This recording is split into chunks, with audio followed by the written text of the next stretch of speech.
The Sonoma Stompers have partnered with Crandall Roofing to bring you the Grand Slam seating section. All grandstand seats are now sponsored by Crandall Roofing, the best roofers in the North Bay. Let your next roof be your last roof. Call Crandall Roofing, Diamond certified and proud partners with the Sonoma Stompers. Hey, Stomper fans, if you need tree service, call Arbor MD. Proper tree care is essential for ensuring the safety, health, and beauty of your trees. Arbor MD's tree knowledge and expertise protects your property and enhances its value while also contributing to environmental sustainability and long-term tree health. Call Arbor MD for all your tree care and landscape needs. Nana's estate-grown extra virgin olive oil is made from olives grown exclusively on the property of Vianza Winery. They were hand-harvested and pressed to create Nana's extra virgin olive oil. Go to shop.vianza.com to see why Nana's olive oil is the very best. United States Congressman Mike Thompson, representing California's 4th District, is a proud supporter of the Sonoma Stompers. The Sonoma Stompers invite you to dine at Verano Cafe. Longtime Sonoma natives Veronica Perez and Carlos Rubio listened to the community's yearning for wholesome food and responded by opening a cozy diner nestled conveniently at the crossroads of Highway 12 and Verano Avenue. At Verano Cafe, breakfast, lunch, and dinner are experiences crafted with love and local ingredients. From classic Eggs Benedict to flavorful chilaquiles, each dish is a symphony of taste. The Verano Cafe, part of the Jacobs Restaurant family, and proud sponsors of, you guessed it, the Sonoma Stompers.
It's time for Stompers Baseball on the radio. Let's go out to the voices of the Stompers, Roman Raffelli, and here's Kieran Costa.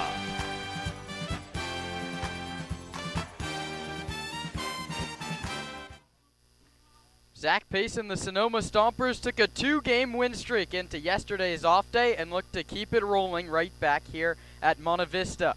It's the Stompers and the Crawdads, the second of a 3-game series between the top 2 teams in the CCL North. Welcome into the Sonoma Stompers pregame show. I'm Kieran Costa, joined by Roman Raffelli, getting you set for some Tuesday late afternoon action here from Danville. And, well, everything went right over the weekend for Sonoma Roman. A 9-0 victory at Arnold Field Saturday night, followed up by a 10-4 victory over Walnut Creek here on Sunday. Stomps have won 2 straight. Dads have lost 2 straight. A couple teams going in different directions. Yeah, and the Stomps in that 2-game streak, they beat the Legends handily at home, and then they go to Walnut Creek Sunday, get a W that wasn't always expected. And you talk about the injuries and just the long week with the trip down to San Luis Obispo. A true team performance there. They get a big win, and now they look to continue that momentum into today. Monday, the off day, used to get right. We've heard Coach say Esteban Sepulveda's good, Brady Shannon's good to go. A great spot to continue the dominance here, and then to just get another big win against the top team in the CCL North, that being Walnut Creek. But one guy that's not still good to go, that's Max Handren, the statistical leader in just about every category for Sonoma offensively, won't be with the ball club again this week, which means the pressures on Colton Boardman, Nick Sebastiani, and Landon Akers, the top 3 in the order, need to produce again for Sonoma. Yeah, and this is a top 3 that we've seen all produce at different points in this season. Slow starts for Sebastiani and Akers, but they've since come around quite a bit, and Boardman has had a shaky last 3 or 4 games, although that's still a pretty solid shaky. So these 3 need to be good, but up and down the lineup on Sunday was a good order. Connor Pulowski was huge for the team. Brady Shannon didn't play, but he's been productive. McCann Libby was great. Paul Lazul put together a good couple of at-bats as well. A lineup that needs to continue to play the small ball, because that's what's worked. You don't want to graduate small ball because you think you've made it. You got to continue to stick to your roots and win games that way. Yeah, the Stompers lineup today is honestly pretty deep. The issue is that no one's hitting over 300, but 1 through 7 in that lineup is all around that 250 mark. No one really below Brady Shannon at 222, but that 222 average is paired with the team highest 810 OPS. The issue is in the 8-9 spot with Anthony Shepler, a $167, Esteban Sepulveda, a $152. Esteban's won for his last 19 after his breakout game against Alameda. What do you need to see out of those two to really boost that lineup and set up the top? Yeah, Sepulveda, not really your typical DH. We were expecting him to be behind the dish, and Pulowski in the DH spot, but Sepulveda getting over that injury he suffered against Menlo Park. Just a good chance for him to get some good swings and not have a ton of stress in today's ball game. And he's a catcher. You don't always expect a lot of offensive production, but in the DH slot, he needs to have that. Shepler just struggled with the strikeout. Needs to shorten the approach, shorten the swing, get on time early. If he can get that front foot down and get the hands going, just put the ball in play a little bit more, better things will happen, because he's just a little bit lost at the plate with his current approach. Needs to figure that out. And this lineup, very deep. We've even seen those guys at the bottom. Shepler's been hit a lot. Also a couple walks, can find ways on base. They need to do that today against the Crawdads. Yeah, Shepler's been hit 9 times this season, second only to Trent Keys on the Stompers. But let's talk pitching before we wrap up shop here. They expect a lot of bullpens. We have Cody Perry going for Walnut Creek. He's gone 2.1 innings. That's his longest outing of the season. 6 innings pitched over 3 games. He's throwing to a 4.26 earned run average. Also, not a lot of length shown at Claremont McKenna, a 4.05 ERA over 5 starts there. And Charlie Moulton for Sonoma, 3 shutout innings in slow midweek last week, but again, not really expecting more than 3-4 innings out of him. Bullpen, especially for Sonoma, is going to play a crucial role in this one. Yeah, and Cody Perry needs to follow the example that on Sunday, the Walnut starter there did a good job, kept the game pretty manageable through those innings, and then we saw the first reliever come in, kind of blow that one up for the Crawdads. Needs to go out, get a good confident start at home, because the Crawdads are a very skilled team. A lot of talent on this roster.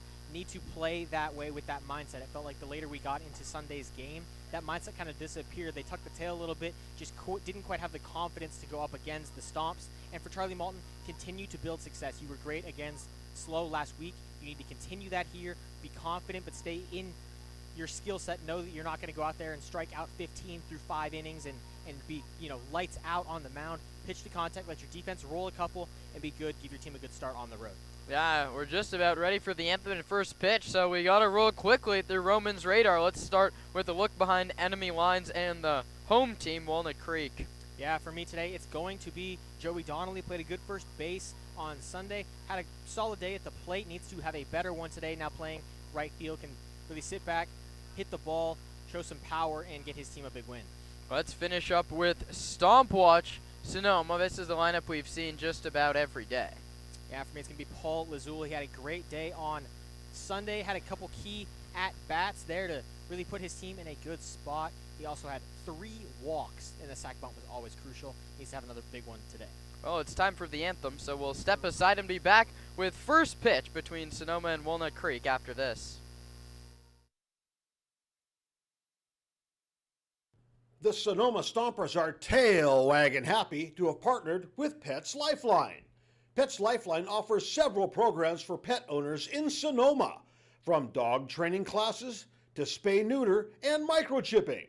Pets Lifeline also has a trap, neuter, and return feral cat program, as well as resources to help with rehoming a pet. Pets Lifeline is here to support pet owners in keeping their pets healthy and happy.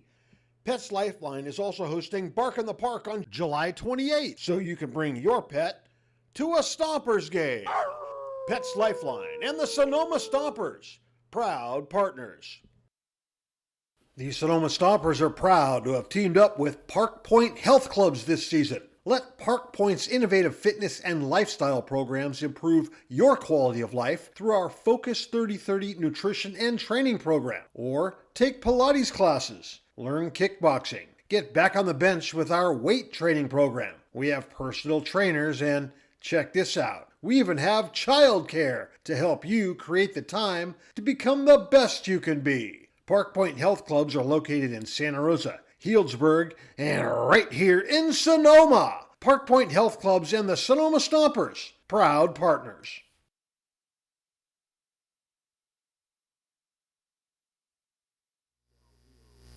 Stompers baseball is on the air from Danville, California. The Stompers and the Crawdads, the second of a 3-game set, and the first time these teams will meet this week 3 times. Today here in Walnut Creek, tomorrow in Arnold Field, beg your pardon, and Saturday again at Arnold Field. Today it's Cody Perry getting the rock for Brant Cummings and the Crawdads, the 6-foot, 195-pound right-hander out of Green Bay, California. The 21-year-old played 9 games at Claremont McKenna last season. 5 of them were starts. He had a .405 earned run average over 20 innings pitched. He's making his first start for the Dads. 3 games out of the bullpen. That's a .426 ERA over 6 1/3 innings. But one thing that jumps out on his line is he's given up an earned run every single time he's gone out there. The Stomps look to tack on 1 or more against him, and here's the lineup that Zach Pace sends out there to do that. The shortstop, Colton Boardman, leads off, followed by the left fielder, Nick Sebastiani, and the center fielder, Landon Akers. Those are the 3 in the first inning. McCann, Libby, Brady Shannon, and Connor Pulowski, the middle third. And then Paul Lazul, Anthony Shepler, and Esteban Sepulveda, the back 3 for Zach Pace and the Road Sonoma Stompers. Colton Boardman digs in from the left side wearing the road gray uniform. Sonoma in navy script across the front and navy letter on the back. An orange number on the front for Sonoma. The Crawdads wearing the home red uniforms. Crawdads in black across the front. And we're just about ready for action from Danville as Perry delivers high. 1 ball and no strikes. 4:07 here in Walnut Creek. Perry pitches. Boardman takes up again. 2 balls and no strikes. Colton walked twice and was hit by a pitch. Stole a base and scored a run in an 0-for-3 performance on Sunday. Ahead 2-0. Perry misses high again. The zone not being given again. We saw a very small zone on Sunday. We might be seeing the same thing here. Boardman way out in front. It's 3-0. Perry pitches. Boardman takes a called strike. Inside corner. Righty on lefty. That's Cody Perry and Colton Boardman. Just getting started. Scoreless in the top of the first. Boardman takes a 3-1. Called strike top of the zone this time, and now the count runs full 3-2. Boardman hasn't lifted the bat off his shoulder through the first 5 pitches. We'll see what he does on the 6th. Cody Perry shakes twice, shakes 3 times, and now finds the one he likes from Justice. The pitch is bounced towards second. Cam Calvillo gloves the high hop and throws to first. A nice job by Cody Perry battling out of a 3-0 hole to get Colton Boardman 4-3, and will set the rest of the Crawdad defense. Brome is in left field, Jenkins in center, Donnelly is in right. It's Ellis and Meadham on the left side of the infield, Calvillo and Ewens on the right side of the infield. Zach Justice, the catcher, and Nick Sebastiani's been hit in the helmet. The Stompers continue to get aboard any way they can, but with the amount of injuries that they've taken over the last week, I don't know how many more times Zach Pace wants to see the top of his order guys get hit. Yeah, we've talked about it time and time again, how much this team gets hit, just find ways on base, but eventually it starts to add up. It's more about where you get it than how many times. We saw Braden Shan on the hand, Kieran Baker on the hand, both of them noticeably shaken up there, but Nick Sebastiani gets hit on the guard here. Not the terrible way to get a base, and runner on with one out in first. So the Stompers have one on. They went down 1-2-3 against the starter on Sunday. Sebastiani, 7 stolen bases, 1 off the team lead, not running, and Landon Akers takes a called strike.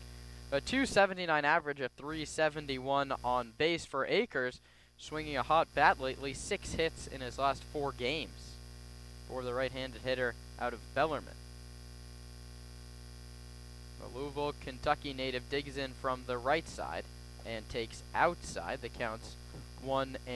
The Stompers enter play today 11-7, 7-3 in their last 10 games. Walnut Creek going in the opposite direction. They're now 8-5, and they've given up double-digit runs and lost their last 2 games. The pitch, Akers takes a called strike 1-2. Landon this season has been very patient to start his counts. Takes pitches deep into counts, it feels like. Not afraid to battle from behind, though. And that's what he'll have to do here. Perry's 1-2 offer is sent towards right field, sinking fast and over the head of the second baseman, Calvillo. It's another hit for Landon Akers. He has a knock in 3 out of 4. And that's what you expect out of a guy that hit every day at Bellarmine University. Is slotted into a power slot, the 3 slot, and he produces there. Stompers set up first and second with just 1 out. And it feels like you just can't keep Landon Akers off the bases right now. And also a great read from Nick Sebastiani. That ball barely over the second baseman, Calvillo. Paused halfway, saw it down, and then hustled to second, so he did get picked off there. Libby cranks one to deep left center field, chasing back the center fielder Jenkins, and he makes the catch on the track, and tagging to third base is Nick Sebastiani. McCann Libby gives it a ride to the deepest part of the ballpark, that little corner in left center field by the batter's eye. That ball goes out really 95% of his field. He just hit it to the worst spot that he could. It's 325 down both lines, 400 to dead center. That one had to have gone 385 at the least. And that's a great play from Sam Jenkins. He took a great route, got to that ball just before the wall, but McCann Libby, an absolute piece there, just didn't fall where it needed to, but moved Sebastiani just 90 feet away. And now that makes Zach Justice's job harder. Anything past him scores a run. He receives this one low in the dirt. A nice take. It's 1 ball and no strikes. Shannon, a right-handed hitter, leads the team in OPS at 810. Right-handed hitter, straight up stance from the right side. Checks his swing, cold strike at home. Stompers looking to jump on the Crawdads. In the last 2 seasons, they've had just 1 losing streak longer than 3 games. The Stompers looking to hand Walnut Creek their 3rd consecutive defeat. Hitting room in right center for Shannon. Perry pitches. Shannon lines it to short. It's kicked by the shortstop, but he goes the short way to second. Meadham, a very nice recovery on a hard-hit baseball.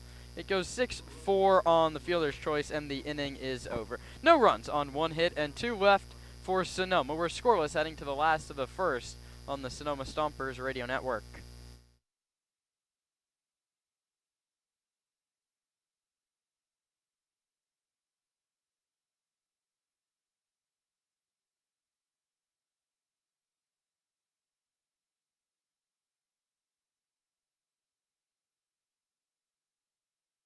Local expertise worldwide. Sotheby's International Realty is well known for their exceptional real estate agents that distinguish themselves in communities all over the world. To learn more about real estate in Napa, Sonoma, San Francisco, and the rest of the Bay Area, or around the globe, contact Sotheby's International Realty Wine Country Brokerage at 707-935-2288. That's 707-935-2288. Sotheby's International Realty.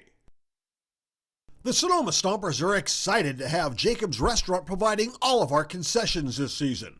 At the ballpark, you'll find gyros, Chicago dogs, pizza, and salads.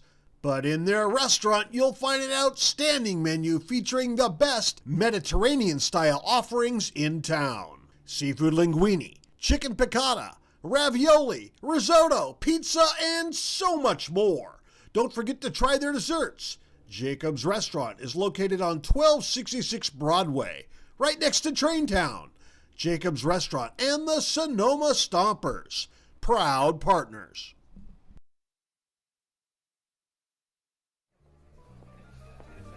Nestled in the heart of Sonoma, Verano Cafe stands as the answer to locals yearning for wholesome food. Opened by Veronica Perez and Carlos Rubio, this cozy diner is nestled. Last of inning number 1. The Stompers left 2, couldn't score against Cody Perry. Charlie Moulton looks to match that 0. We'll give you all the info on Moulton after his first pitch to Jared Meadham. Cold strike at the knees. Moulton comes in at 6'1", 190 pounds from Pleasant Hill, California. The 20-year-old right-hander at Los Medanos College had an 0-1 record and a 4.82 earned run average over 7 appearances. He delivers just outside. The count's 1-1. For Sonoma, 2 games, 1 start, 6 innings pitched, 0 earned runs, 8 strikeouts, and 4 walks. He's in a 1-1 battle with Jared Meadham. The pitch is up and out, and the count's 2-1. Meadham, the shortstop, followed by Sam Jenkins and Joey Donnelly in the first inning. Walton's 2-1. That one's bounced towards third. Shepler short hops. It gets past him to Boardman, and it's an infield hit. Shepler comes in aggressively on the hopper and could not field on the pick. And the leadoff man's aboard. That brings up the lefty, Sam Jenkins. We'll set the defense. Shepler's at third, Boardman's at short, Libby's at second, Lazul's at first. Sebastiani, Akers, and Shannon left to right. Connor Pulowski is behind the plate for now his 4th consecutive game. First one to Jenkins is fouled right back towards us, and the count's 0-1. Jenkins, the Baylor Bear, went 1 for 3 with 2 walks and 2 strikeouts on Sunday. He's .333 average and a .500 on-base percentage on the season.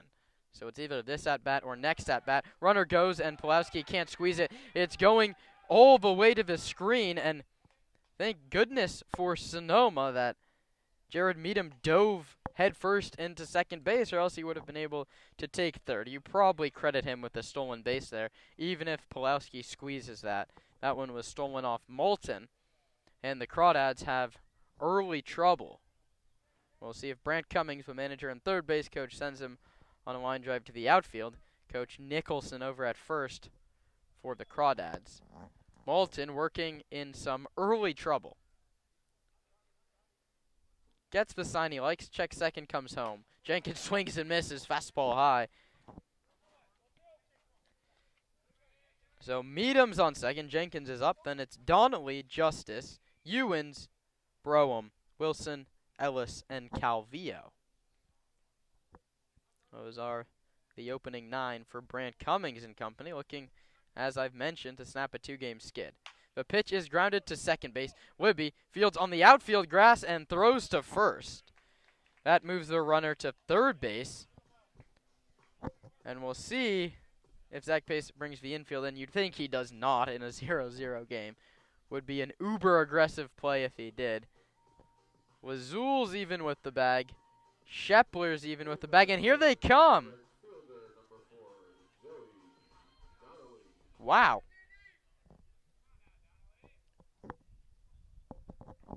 Zach Pace brings the infield in, and it's grounded past the dive of Lazul into right field. And, well, if he played his infield normal depth, it would be trading a run for an out. Instead, it's an RBI single for Joey Donnelly. Zach Pace continues to manage aggressively, but this time it doesn't pay off. It's 1-0 Walnut Creek. That brings up Zach Justice.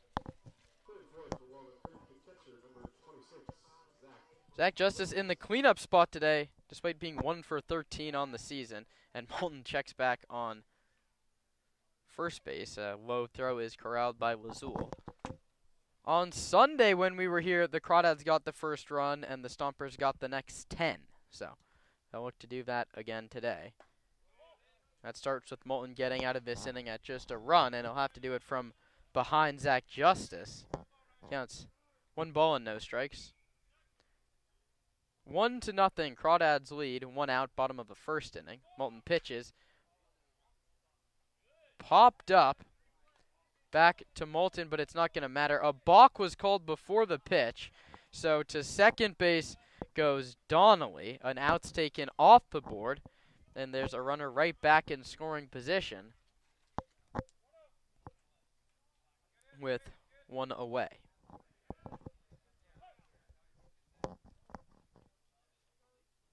A couple of singles here in the first inning have Walnut Creek up 1-0, threatening for more. Moulton comes home. Low outside. The count's 2-0 now to Justice. The Oregon Duck, he's from up there in Bend, Oregon. He went 0 for 2.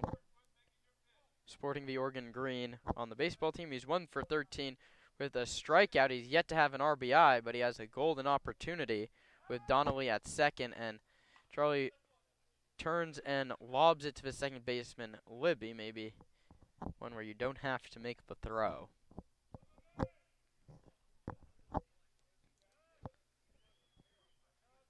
One on, 1 in, 1 out here in the bottom of the first. Moulton checks second, comes home. It's grounded to Shepler, who checks second, throws high. Lazul comes up, comes down, and got there in time. Saves Anthony Shepler an error. And a much-needed second out for Charlie Moulton. The Stompers are really struggling with third base defense over the past few games. My goodness. Shepler did everything right. Fielded it, checked second, had time through to first, it went high. Lazul leapt up and luckily enough landed down on the bag a half step before Zach Justice did. Moulton sets at the belt and comes home with it. That one's hit into very shallow left field. It's Boardman's play, and he makes it. A nice play by Colton Boardman. Takes a run off the board, but the Crawdads get 1 run on 2 hits and leave a runner out on the base paths. The Stompers head to the second, trailing the Crawdads 1-0. You're listening to Stompers Baseball on the Sonoma Stompers Radio Network.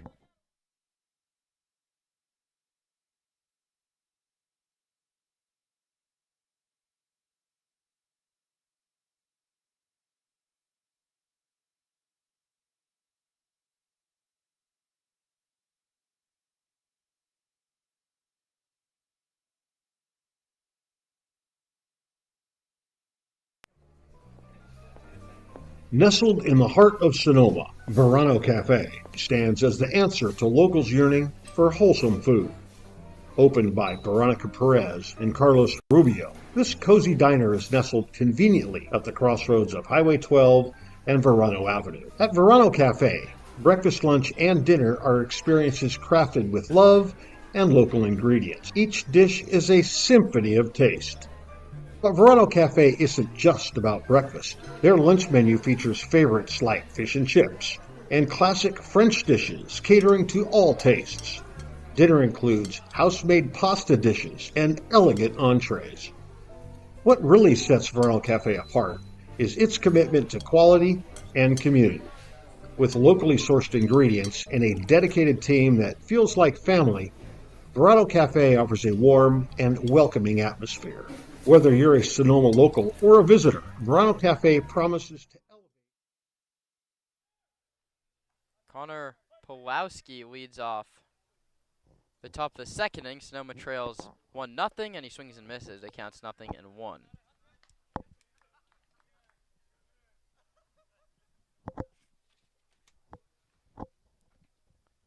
Pulowski's driven in 7 runs over his last 3 games. He takes a called strike. It's now 0-2. 250 is average. He leads the team now in ribbies with 15. 2 doubles, and a big number is more walks than strikeouts, but he's down 0-2 here and is rung up by the home plate umpire on a pitch that caught the outer third. It's the first strikeout for Perry, and it brings up Paul Wazul. Wazul out of Monterey Peninsula will dig in from the left side. He'll be followed by Anthony Shepler and then Esteban Sepulveda if anybody reaches.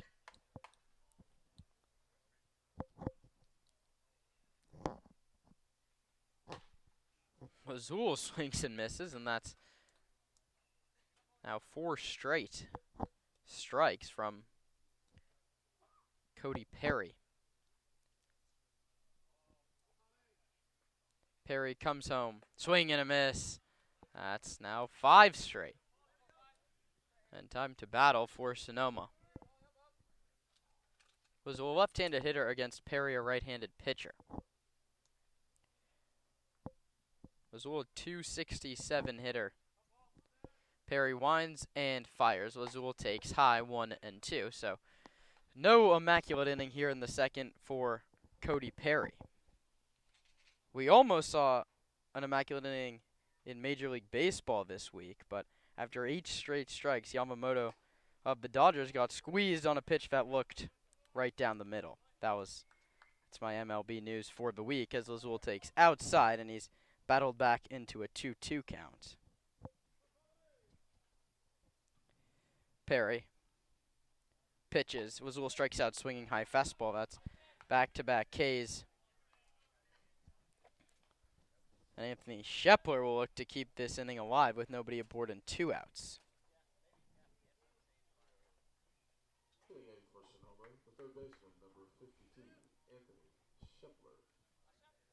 Shepler, another left-handed hitter, back-to-back lefties here at the bottom of the order. It turns into 3 out of 4 when you flip it back to Boardman. Shepler swings and fouls it right back off of the catcher. Justice, if it counts. No balls and 1 strike.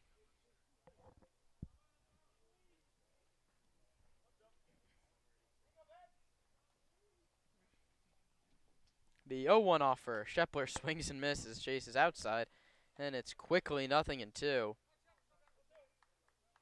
And Shepler now really needs to battle.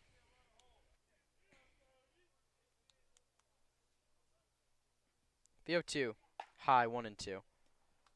Consistently going to that high fastball on 0-2 is Perry.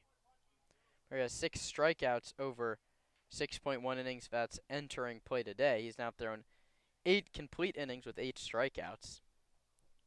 The 1-2, Shepler fouls it off home plate. He stays alive and will do it again from a ball and 2 strikes.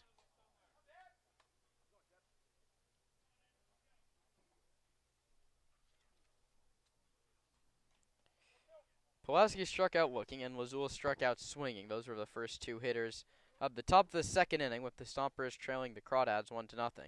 And Shepler fouls this one up and out of play. Shepler working a good battle, but despite being still down in the count, a ball and 2 strikes. Stompers looking to improve to 12-7 and get their 3rd consecutive victory.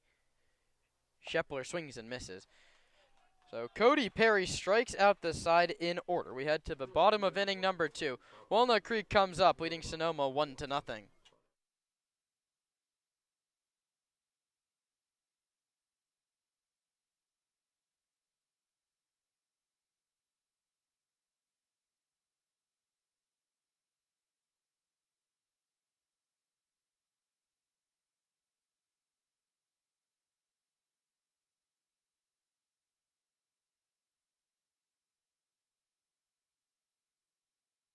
Hey, Stomper fans, if you're looking for roof services, look no further than Crandall Roofing. Crandall's dedicated team of professionals guarantees excellence. From roof repairs to installations, Crandall delivers top-notch solutions with unmatched value. One of the reasons Crandall Roofing stands out is Crandall Roofing uses only Class A fire-rated materials, and Crandall Roofing is certified by the manufacturer to extend warranties up to 50 years. Not only that, but Crandall Roofing's simple pricing plan ensures absolute transparency. Hey, with straightforward rates and no hidden fees, Crandall Roofing makes roofing solutions easy. Visit their website at crandallroofing.com or call 707 586 2500. Let your next roof be your last roof. Crandall Roofing, Diamond Certified. Ryan Brome digs in from the left side. That's against Charlie Moulton, who gave up his first earned run of the season back in the first inning. He looks to throw up a 0 and keep this just a 1-0 Walnut Creek lead, and he misses inside with a fastball to start the count. It was a close pitch, missed his spot. Pulaski was set up outer third. It came back inner third. 1 ball and no strikes. Moulton delivers, and it's popped up foul and out of play. Not a lot of foul ground down the left field line. There is more down the right field line. The fence sort of juts out past the home dugout, and on-field bullpens down both lines. Reminds you of the old O.Co Coliseum. 1-1 misses, high and out, 2-1.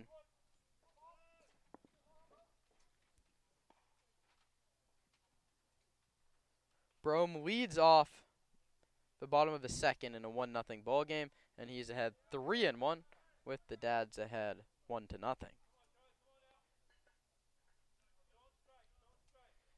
Charlie Moulton down in the count 3-1. Ryan Brome out of Southeastern Louisiana University fouls it off the catcher, and the count runs full 3-2.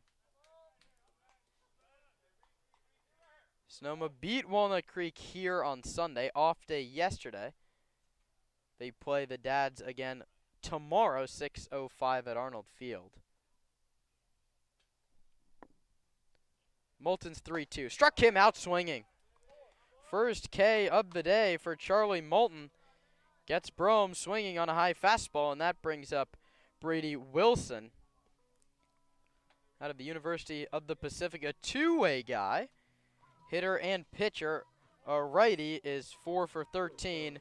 A home run and 5 RBIs on just 4 hits. That's impressive numbers from Wilson.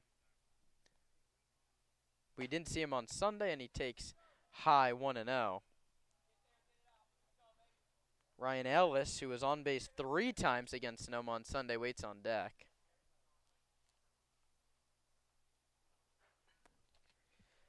Moulton sets at the belt and comes home.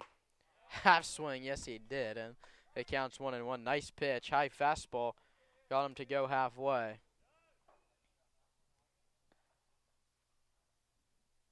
Moulton went to College Park High School down in Pleasant Hill. He drops a curveball in there, 1-2. A couple MLB players have come out of College Park High School. Christian Encarnacion Strand, who gets some run in Cincinnati, and Trevor Larnack, who has been around in Minnesota. That one's grounded to Boardman. Right at him, his throw in time to get Wilson 2 quick outs and 4 consecutive retired. That one goes 6-3, and it brings up Ryan Ellis.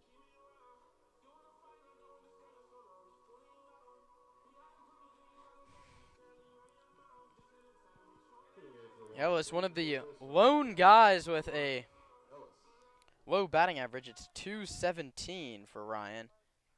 The on base, as just about everybody on this roster, is over 400. He swings and misses. High fastball. Moulton looks much sharper here in his second inning of work.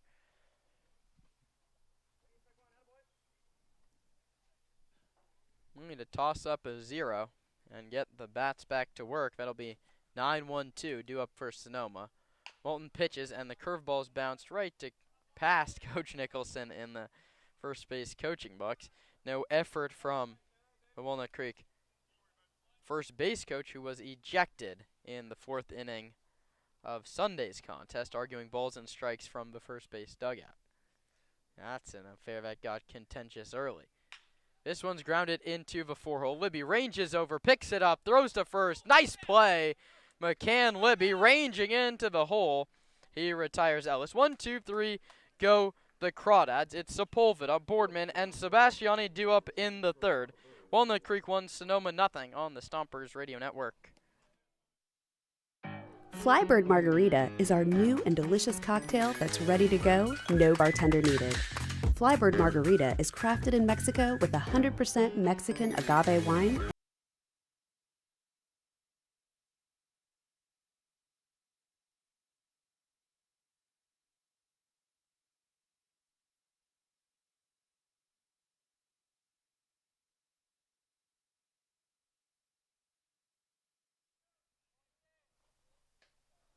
We head to the 3rd inning. It's 9-1-2.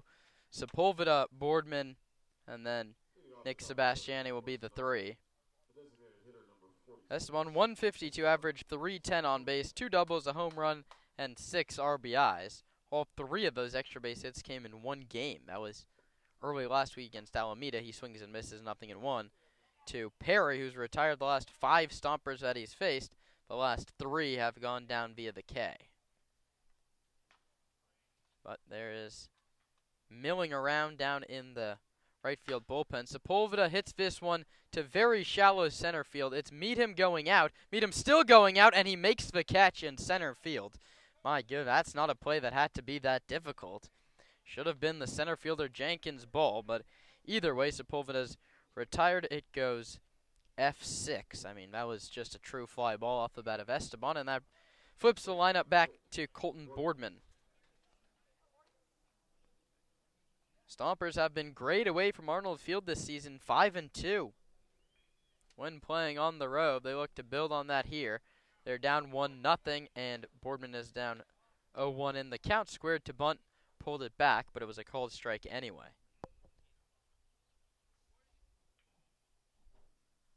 The pitch is low and outside. Colton at a Cal State University Northridge.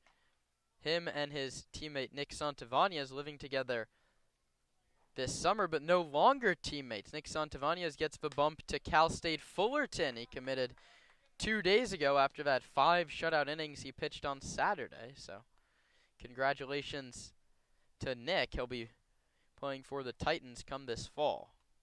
Boardman, after a solid year at CSUN, will be heading back there. This one is hit to shallow right, but Calvillo turns around and lets it drop. The second baseman maybe had a play on it. Instead, it's a single off the fists of Colton Boardman, and he's aboard. Tied for the Stomper lead in stolen bases with 8. We'll see if the Stomps get going on the base paths with Nick Sebastiani due up, who's hit in 7 of his last 9 games. He didn't have a hit on Sunday, but he came up with the bases loaded and 2 outs, and the left fielder Casey Levitt McGee dropped a baseball and 3 runs scored. Here he hits it foul down the third base line, a half-inch away from a double in what maybe is a tie ball game with Boardman's speed.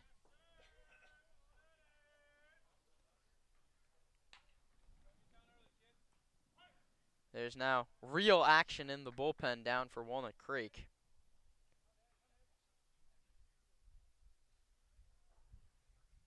A check on first and a pitch in the far batter's box that counts 1-1. Nick Sebastiani, a right-handed hitter. Cody Perry, a right-handed pitcher. Colton Boardman leads off first base with 1 out in the top of the 3rd inning. A check on Boardman, he's back with a dive.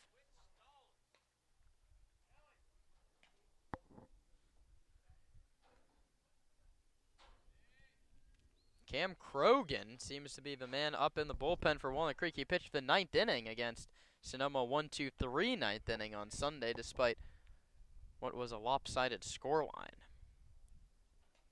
Pepperdine wave, maybe Esteban Sepulveda Hasn't it? Looks like Krogan sat down, and it's Nathan Nino who pitched pitched multiple innings. Let's go take a look. He threw 2.1 innings and gave up 2 runs. Those were the middle innings. Here we have a 2-1 coming to Nick Sebastiani. Boardman off first base. Not running. Sebastiani swings and misses. The count's 2-2. Out ahead of a breaking ball down below the zone. Nick was hit in the front arm guard his last time up. Tied for the team lead, 2 home runs. He takes low. The count runs full 3-2, and now's the situation where you see if you want to go send Colton Boardman. Something's got to give on a 3-2 to Nick Sebastiani. Hitting room on the right side. Ewens holds the runner at first. Calvillo, 1 step up the middle, playing for the double play. Perry comes set, checks first, delivers a 3-2. Boardman runs. Sebastiani hits it down the left field line. Going over his Brome. He's not going to get it. It dunks in, and Boardman's going to hold at second base. Back-to-back singles for Sonoma. Neither of them were hit particularly hard. That play was unfolding right in front of Dave Hoke down the line. Brome had a long way to go to get to it. He couldn't get there. The ball sort of just died in the thick grass here at Monte Vista High School, but Boardman held up at second base. Even running on the pitch, he had to chop his feet for a second to see if that ball was going to be caught.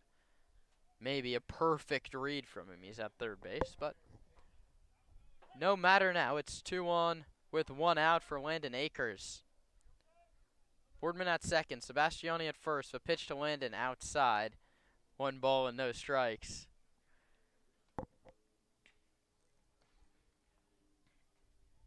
Nino now throwing in earnest. The right-hander down the line. 1 ball and no strikes coming to Akers. He swings and misses. Out in front of the breaking ball, as the Stompers have been oh so many times already here in the first 2+ innings.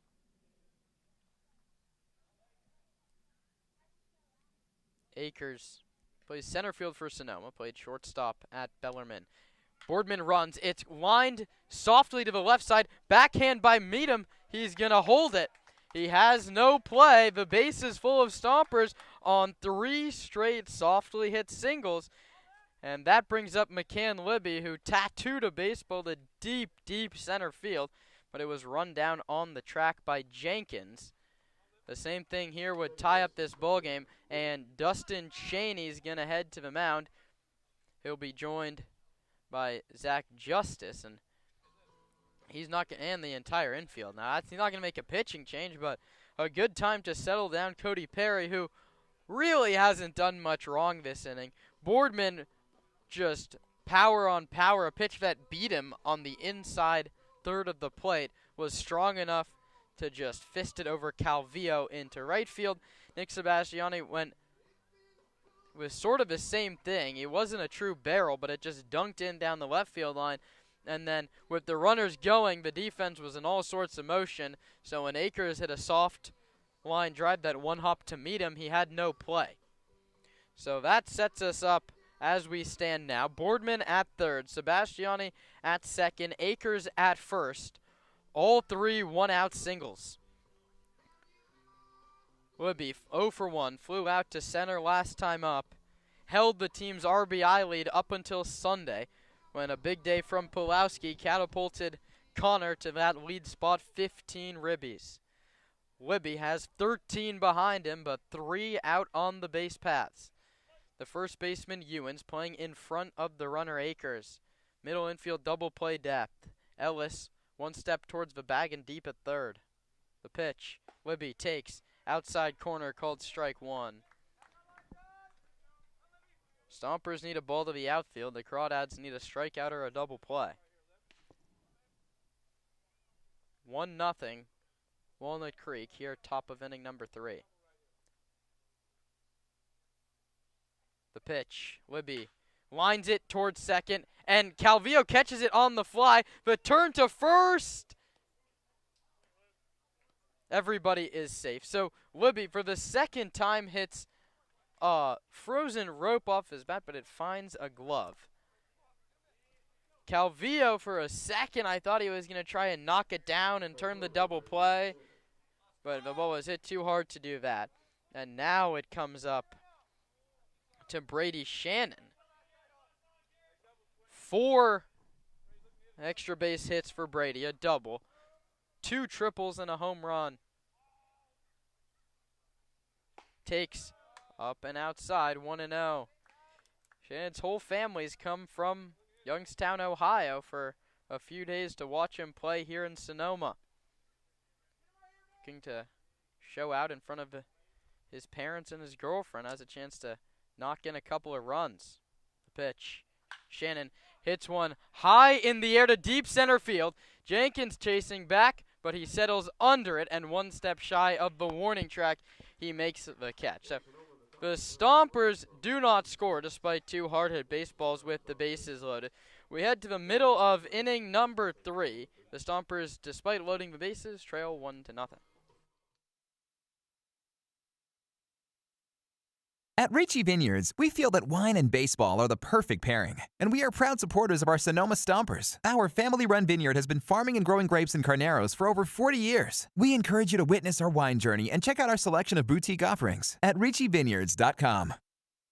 The Stompers are proud to have Adams Chiropractic as our official chiropractor. Keeping our players healthy and in the lineup is our #1 priority, and Adams Chiropractic is right there every step of the way, thanks to Dr. Lawrence Adams.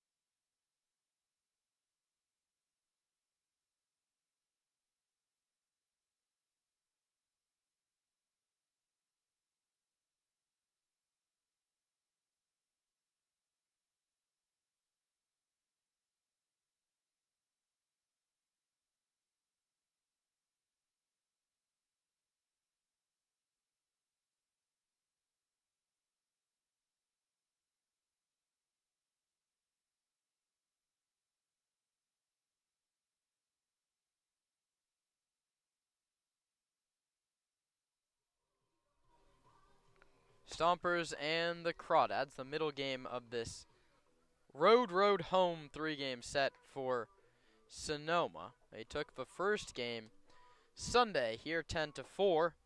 They trail it 1-0 as we enter the bottom of the 3rd, and the Stomp's old friend Cam Calvillo digs in from the right side. Calvillo, a long-time Crawdad. In 2024, he was the all-CCL second baseman. He had .341 with a .450 on base percentage. He torched the Stompers. He got a hit 1 out of every 3 at-bats against Sonoma over the 8 games they played against each other last year. He takes a called strike, 0-1. It's been a tougher start for Cam here in 2025. 3 for 14 sits the hitting percentage. That one's popped up shallow right. It's Libby getting called off by Shannon, who makes a running catch in very shallow right field. Barreling towards the infield was Shannon. He makes the play. Calvillo is retired. Not a sight Stompers fans saw a lot last season.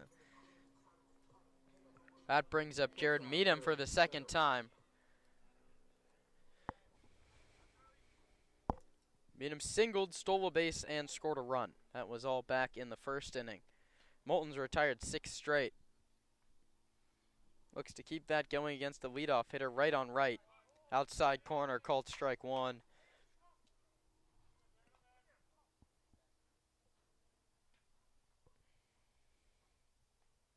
You know, with an interesting stance, is points the bat directly up to the sky and then sets his feet and pulls it back to pretty much touching each other and then takes. So when he loads to swing, his feet are very, very close together all the way at the back of the right-handed hitter's batter's box.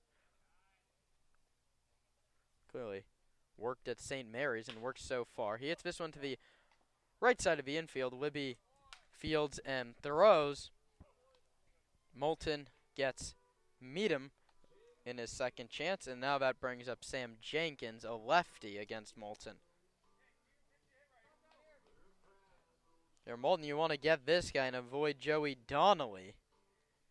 who was Roman's look behind enemy lines player, went 1 for 5 against Sonoma on Sunday and absolutely hit the cover off the baseball at Cal this last season. But first it's the Baylor Bear, Sam Jenkins, who takes upstairs, and the count's 1-0.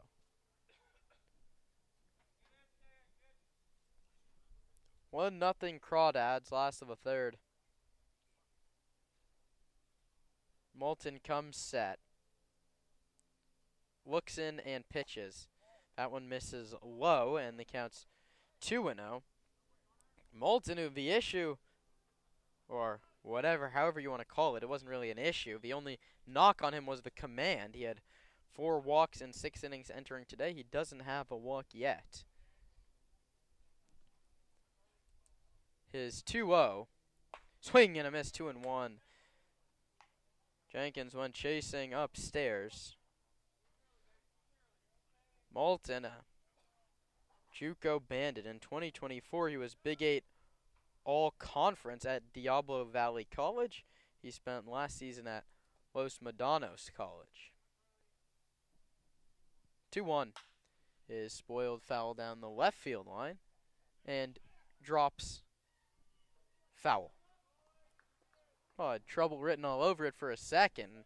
Nick Sebastiani never had a play. Let it drop foul. Moulton will lead the Stompers the 1st of July. He signed the contract with the California Tigers. That was prior to signing with the Stompers. So committed about 3 months ago to go play for the Tigers. Realized they didn't start till July 1st and has gotten now 3 outings here in Sonoma. His 2-2 coming to Sam Jenkins. Misses high, and the count's 3-2.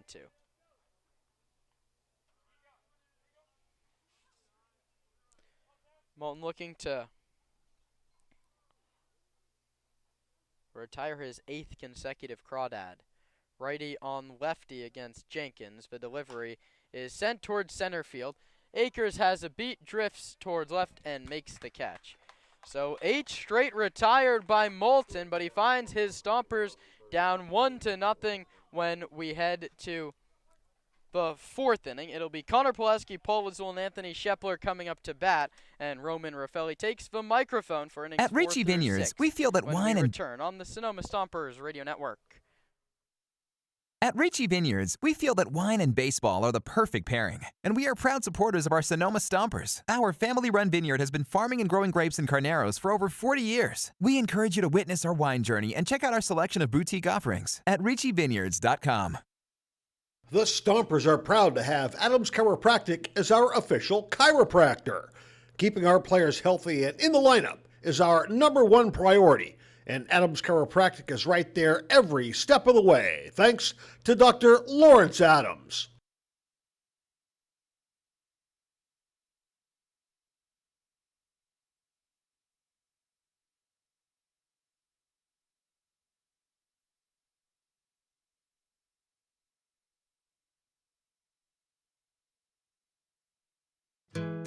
Cresco Rents.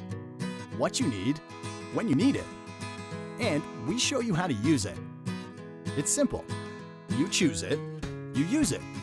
We have the right tool for every job. Never buy it, never store it. When you need it, just rent it. I'm Chris Smith, president of Cresco. If you need it, Cresco's got it. All over the Bay Area and online at CrescoRent.com.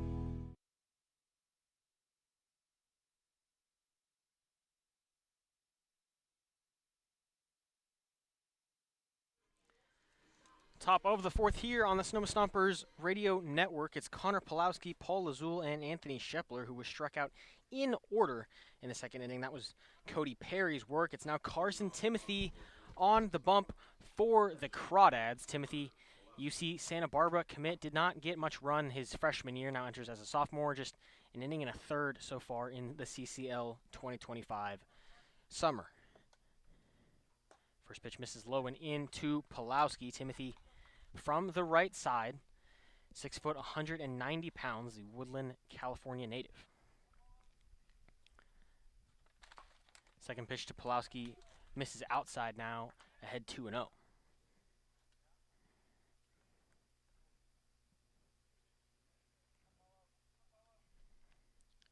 Perry winds, deals, called at the knees, strike one to Pulowski.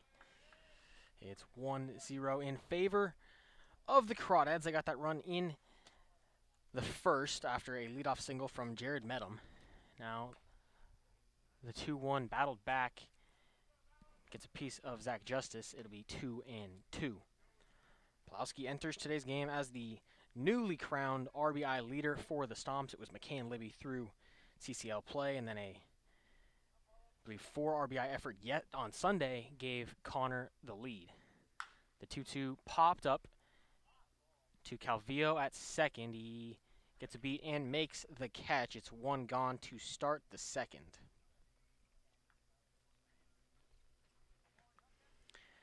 Brings up Paul Azul, who didn't have a stat jump off the page kind of day on Sunday, but he was 1 for 1 with a single, had 3 walks and a sac bunt that sparked a big inning in the fourth for Sonoma. That sac bunt came with the bases loaded, and they continued to tack on a big inning. He swings well ahead of an off-speed pitch to start his second at-bat, 0-1. For Perry, it was 3 innings, 4 hits, no runs, no walks. He hit Nick Sebastiani in the first, and he struck out 3. That one misses outside and low. So 3 scoreless for Perry gives the Crawdads an early 1-0 lead here in Game 2 of 3 within 4 days against the Stomps. Timothy gets the sign, delivers an off-speed pitch low middle. It's swung on well early again. Paul Azul can't see the spin. It's now 1-2. Perry winds, delivers outside, 2-2.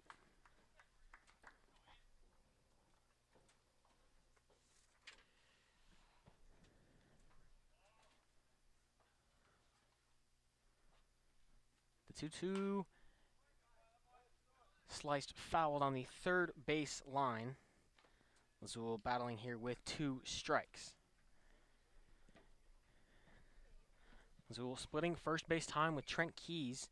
Enters today, 267 batting average. Has come on as of late. The 2-2 cut on and missed well ahead of the off speed. Once again, he sat down on strikes. It's the first for Carson Timothy. And it brings up Anthony Shepler, also struck out in the second. That capped off the 1-2-3 from Cody Perry. Shepler playing third base today. We saw him come into the game late on Sunday. Ben Sebastiani got the start.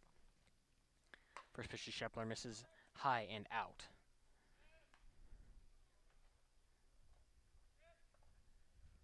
Shepler comes into today just 167 batting average. The 1-0 hits softly into shallow center field. Going back is Medham. Jenkins on to make the catch. It's 1-2-3 for the Stomps in the fourth. No hits, no runs, no errors. We'll head to the bottom half. The Crawdads leading 1-0 here on the Sonoma Stompers Radio Network.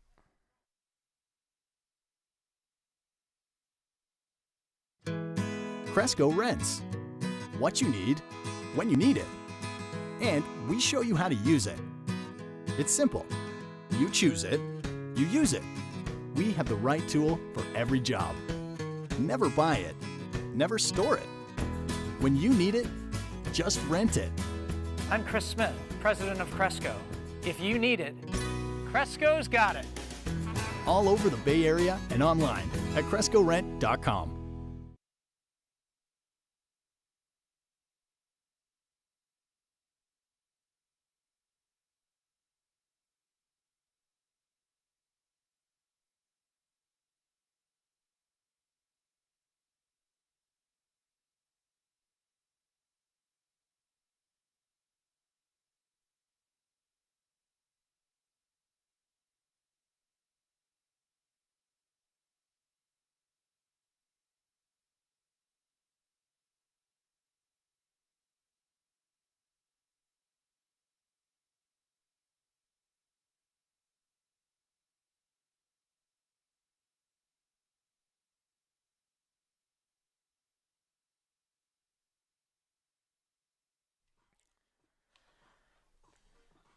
back for the bottom of the fourth. 3, 4, 5 due up for the Crawdads. It's Joey Donnelly, Zach Justice, and John Ewens. Donnelly, a RBI single in the first. He advanced to second on a balk, but was left there. Justice, a ground ball to third, and Ewens, a line out to Colton Boardman at short. It's 0-1. Hit hard at McCann Libby. Donnelly spikes the bat and jogs to first. The first out retired in what's been a busy day for McCann Libby. The fourth ground ball his direction. Malton now 9 consecutive retired. Brings up Zach Justice, the catcher for the Dads. 5 o'clock sharp between these two here in Walnut Creek, California. First pitch lands for a strike. It's an off-speed to Zach Justice.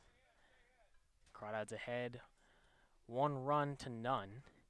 2 hits in their favor, 4 for the Stomps, but left 4 on base. Then third pitch misses outside, 2-1 the count.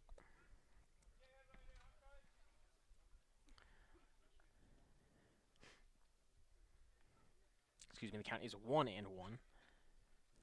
Third pitch, chopped, foul, 1-2. Malton gave up the leadoff single. It was a hard-hit ground ball towards Anthony Shepler at third, but found its way through. He came around to score after a stolen base that was first to second, and then the the RBI single from Joey Donnelly. This one hit hard at Colton Boardman, chops the feet, fields, throws in time to Paul Lazul across the diamond. It's 6-3 for the second out of the inning, and 10 consecutive sat down by Charlie Malton.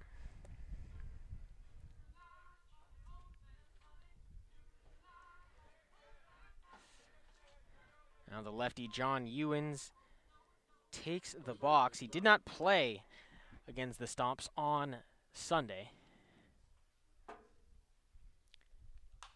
And he hits the first pitch he sees, back and foul. Enters this game 36 at-bats, a .417 average, 5 walks, 15 hits, and 14 RBIs. The Baylor Bear from Waco, Texas, having a great start to the CCL campaign for the Crawdads. Strike 2 lands via the off-speed, now behind 0-2 to Malton. Malton just 1 strikeout on the afternoon, looking for his second here, 0-2 to Ewens. And it's hit hard into shallow center field for a 1-hop knock with 2 outs. Brings up Ryan Brome, who was the only strikeout for Malton so far today, from Southeastern Louisiana University, the Katy, Texas native, just outside of Houston. 1 hit on the season, .250 batting average, so pretty limited run for the Dads so far. He did not play yesterday. Now 0 for 5 on the year. First pitch misses off the inside edge. Ewens on first. He singled just a moment ago. The first 2 retired via the ground ball. Ewens takes an early lead. The Stomper dugout notifies. Malton steps off and sends him back to first.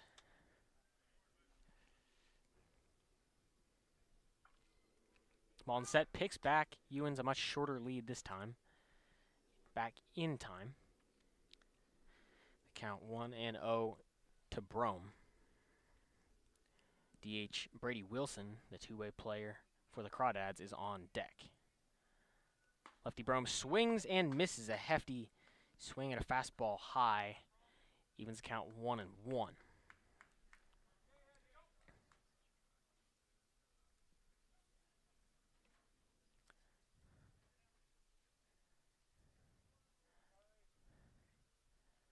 The 1-1.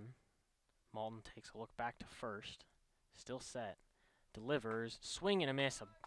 Another big hack from Brome puts the count at 1-2. And in his season with Southeastern Louisiana, hit .355. Was in 42 games, 55 hits, 12 home runs, 30 6 RBIs, and a .690 slugging. Check back to first. Back in time is Ewens, now 1-2 with 1 on for Ryan Brome. Malton gave up 1 in the first. The leash, according to Zach Pace, can be limited, but baseball's so situational, we don't really know. Malton set, the 1-2, runner goes, pitch out high, Pulowski, ball in time. Safe at second, the ball just to the third base side of second base. Boardman had to reach over and then come back. It's a stolen base for Ewens, his first of the ball game, and the second for the Crawdads. The pitch was a ball high and out, 2-2 to Ryan Brome. Runner on second, 2 outs, 1-0 in favor of the Crawdads. The 2-2 misses low, went breaking ball, started at the knees, could not get a swing from Brome. Now a knock or walk situation for today's left fielder.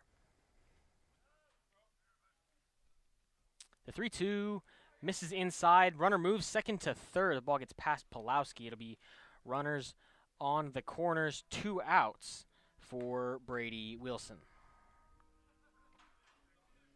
It's the first walk, first free pass issued by Malton. And we'll have a mound visit from pitching coach Mike Nunez for the Stomps.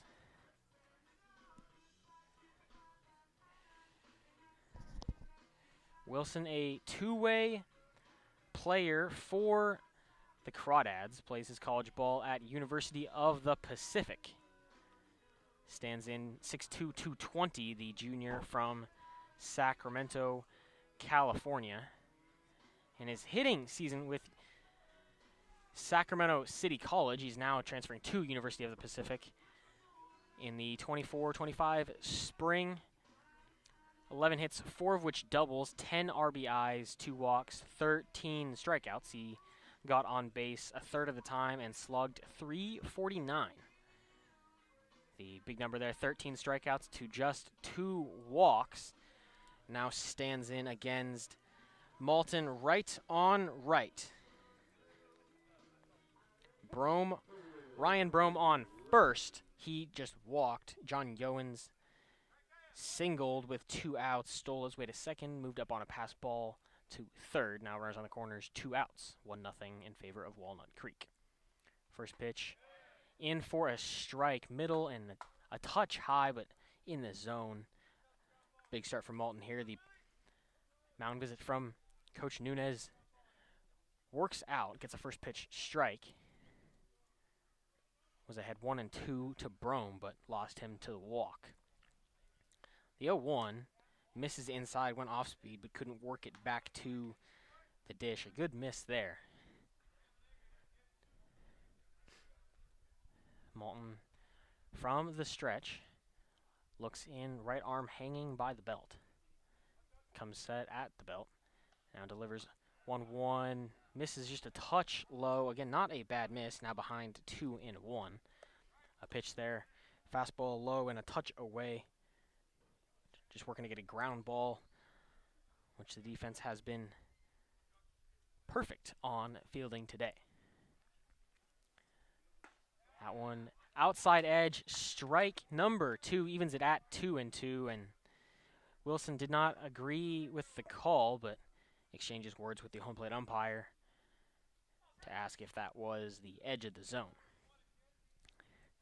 It's 2-2, 2 outs, 2 on here in the bottom of the 4th. Malton set, delivers the pitch, misses just low, went back to the off speed, started about belt high and worked its way to the ankles. It's a full count to Brady Wilson.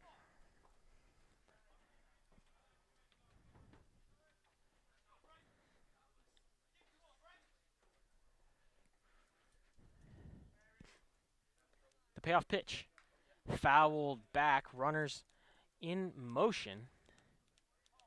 The first base runner, Ryan Brome, in motion. John Ewens set at third base, does not have to run.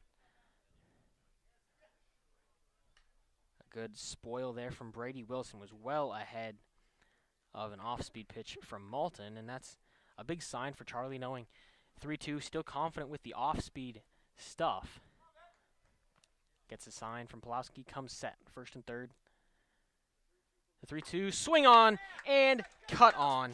It's the second strikeout of Malton's day. 2 left on just 1 hit and a walk, none scored in the inning. We'll head to the top of the 5th. Stompers trail the Crawdads 1-0.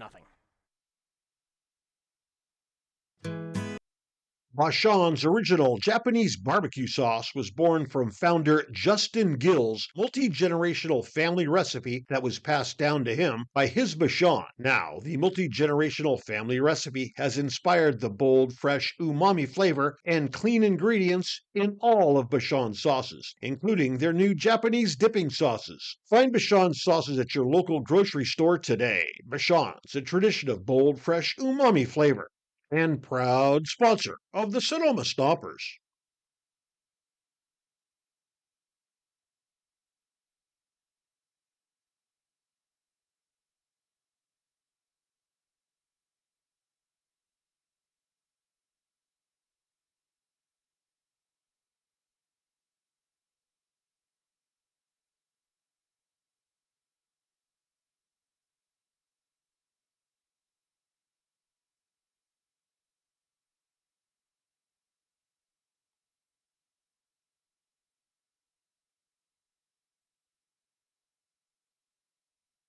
Friedman's Home Improvement. When something breaks at your house, head on over to Friedman's Home Improvement. Remember, if we don't have it, you don't need it. Top of the 5th, it's Esteban Sepulveda playing DH today for the Stomps. 0 for 1 on the day. First pitch hit hard on a line foul down the third base line. He flew out, or a little flare into shallow center field, a ball that the shortstop Jared Medham had to field, but ran past the center fielder Jenkins to make the grab. That one misses low from Carson Timothy, who worked a clean 4th, pop-out, strikeout, flyout. Now has 9-1-2 due up in the 5th. Stompers down a run, looking to get it back from the 1st. A 1-1 breaking ball buckles the knees, but ends low. A nice check swing from Sepulveda. Now the count at 1-2. And that one hits him. The second hit by pitch of the ballgame. The first charge to Carson Timothy, but leadoff runner is on in Esteban Sepulveda. Rolls the lineup over. We're going to get time from Jacoby Heyer, the Stompers' first base coach, for Sepulveda to walk that one off. Not a pretty sight or sound. Needs to walk that one and shake that one off. Gonna let the arm dangle. Trying to get that one in the past. His leadoff runner on first. First leadoff runner to reach in today's ball game. Just the 5th in as many innings for the Stomps. First pitch cut on. Tried to check the swing, but was not successful. It's 0-1 to Colton Boardman. A single and a ground ball to second so far today. This one hit hard over the second baseman Calvillo's head. Sepulveda goes first to third. Boardman, a no-out single with a runner on first, puts him on the corners. And it's Boardman's second hit in as many at-bats. He's 2 for 3 on the day.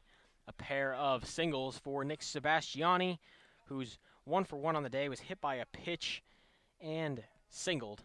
He was left on second in the third, got to third base in the first, but was left there as well.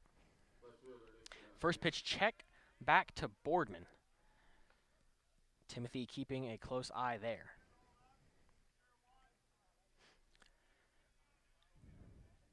First pitch to Sebastiani, swing and misses. Well ahead of the off-speed. Pitching in reverse is Carson Timothy.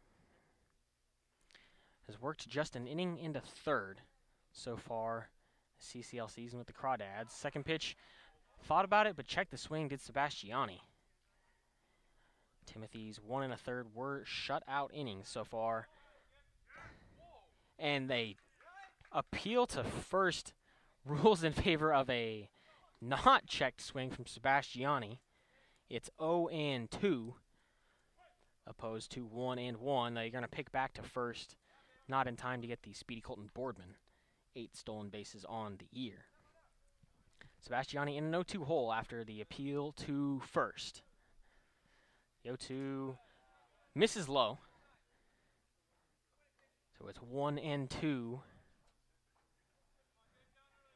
Sebastiani from the right, Timothy from the right.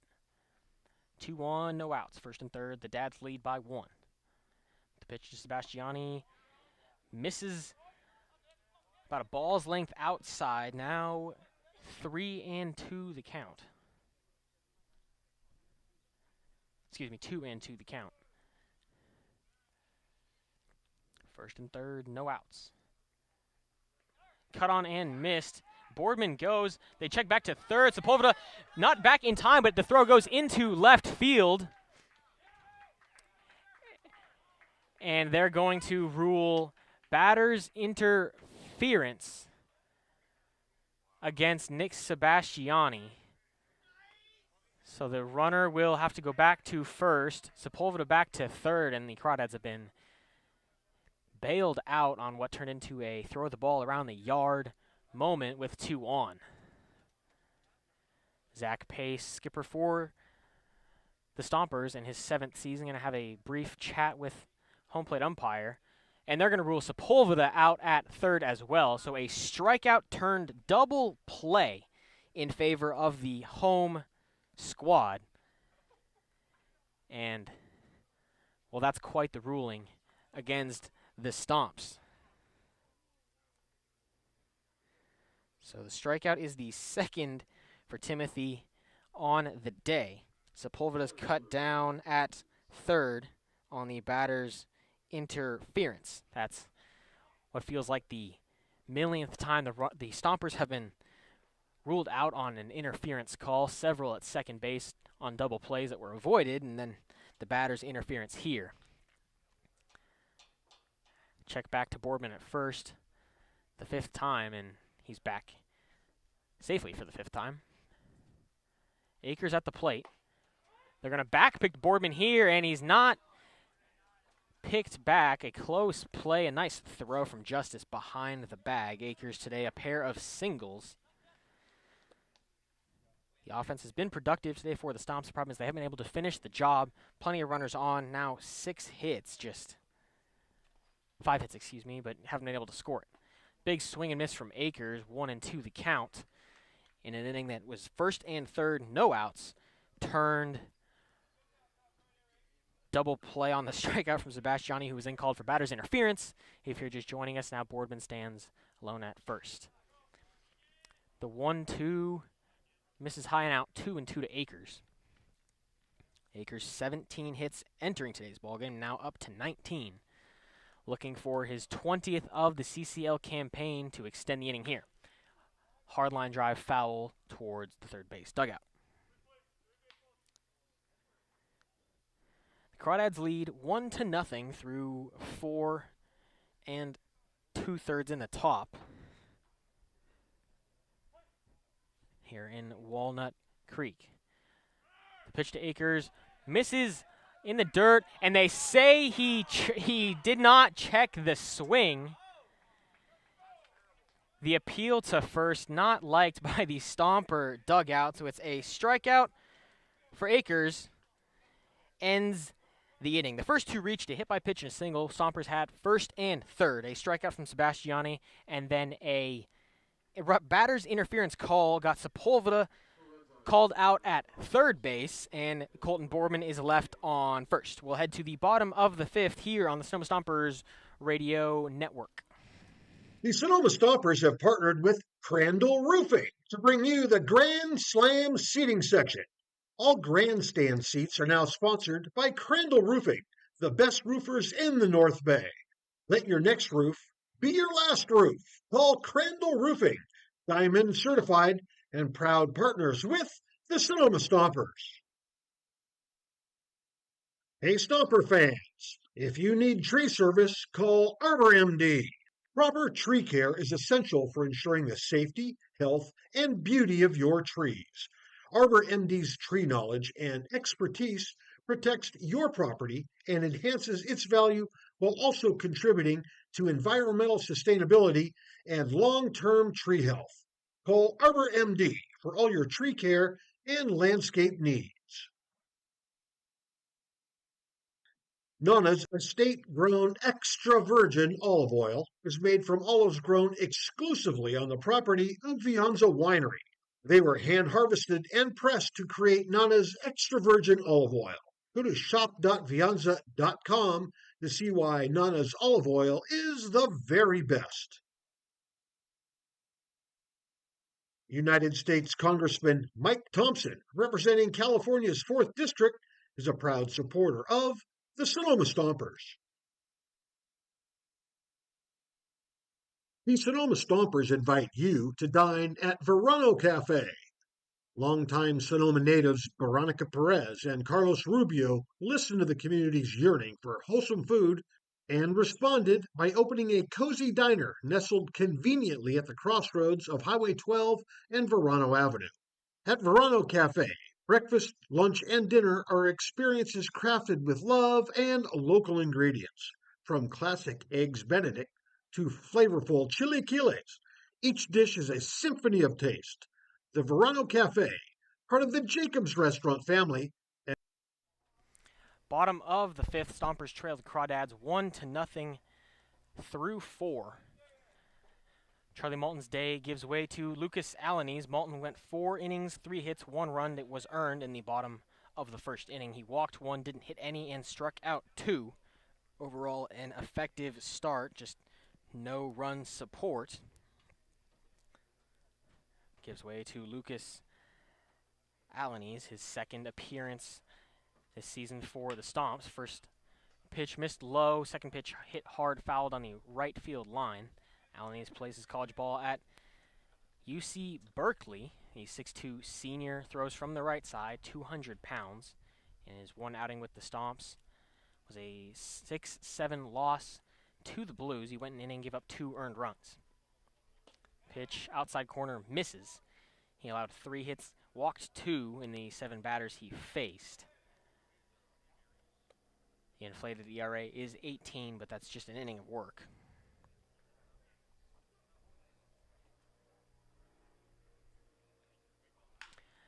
This pitch hit hard into shallow right field. It one hops its way to Brady Shannon. It's a lead-off single for Ryan Ellis, now 1 for 2 on the day. Brings up Cam Calvillo, the 2024 All-CCL second baseman. He's 0 for 1 on the day. Flew out to Brady Shannon in shallow right, a ball that looked like it was going to land between Libby and Shannon, but a nice play from Brady in right kept it from getting down. First pitch to Calvillo misses low. Calvillo this season with the Dads, 4 games, 14 at-bats, 3 hits, 6 runs, and a pair of RBIs. He's got 2 walks and a strikeout, as well as 3 stolen bases. That pitch misses outside, 2-0.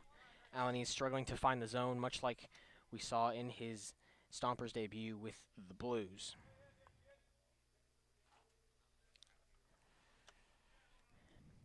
Calvillo, the Cal State Northridge infielder, pops this one up to the right side. It's McCann Libby coming on to make the catch. About 3 steps into the outfield grass, he secures it. It's a P4 that rolls the lineup over to Jared Medham at the top of the Walnut Creek card. Medham singled to lead off this ball game, stole second, moved up to third on a passed ball, and then scored on a single from Joey Donnelly. That run, the lone run in this one, 1-0 in favor of the home team. Stompers on the road today. Will be back at Arnold tomorrow. You can catch that game here on the Sonoma Stompers YouTube 6:05 first pitch, 5:45 pregame show. First pitch to Medham misses low.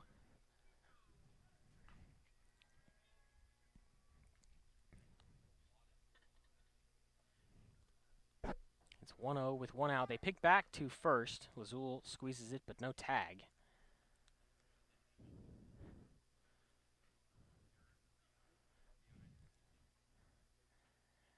Medham on the season, 26 at-bats, 9 hits, 10 runs, 11 RBIs. Swings and foul tips this one into the glove of Pulowski. It's 1-1 the count. A senior at St. Mary's College of California, the Montara native. Had a nice season with the Gales at St. Mary's, a .297 year. The 1-1 chop to Anthony Shepler in the 5-6 hole, goes to second for one, and they will not make a throw. It's a fielder's choice. Could not get the speedy Medham. It's 5-4 the fielder's choice. Medham's aboard with 2 outs for Sam Jenkins, 0 for 2 on the day.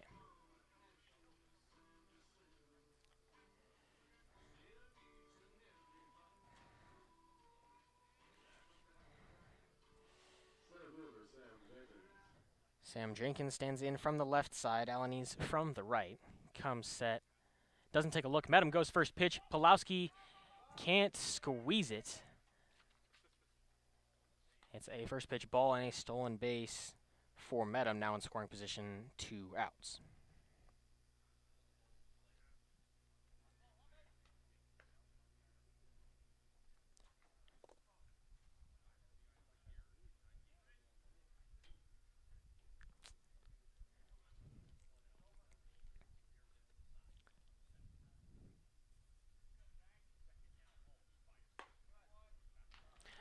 And pitch in for a strike.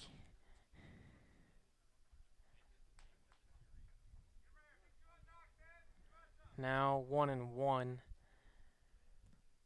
to Jenkins.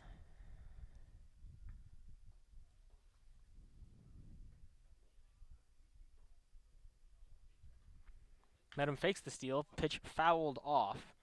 Now 1-2 to Sam Jenkins. 2 outs. Runner on second.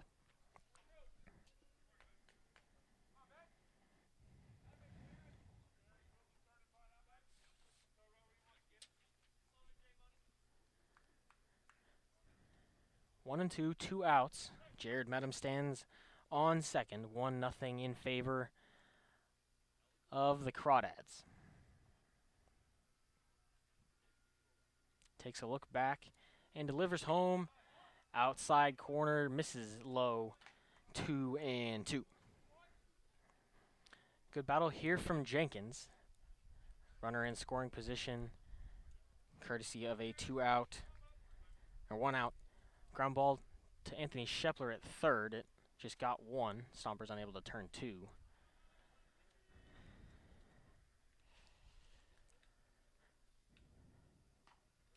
And the 2-2 pitch. Runner goes. Throw to third. In time. The caught stealing from Medham ends the inning.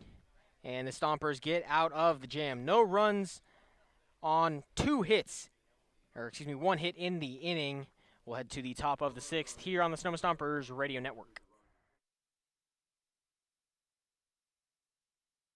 The Sonoma Stompers are tail wagging happy to have partnered with Pets Lifeline.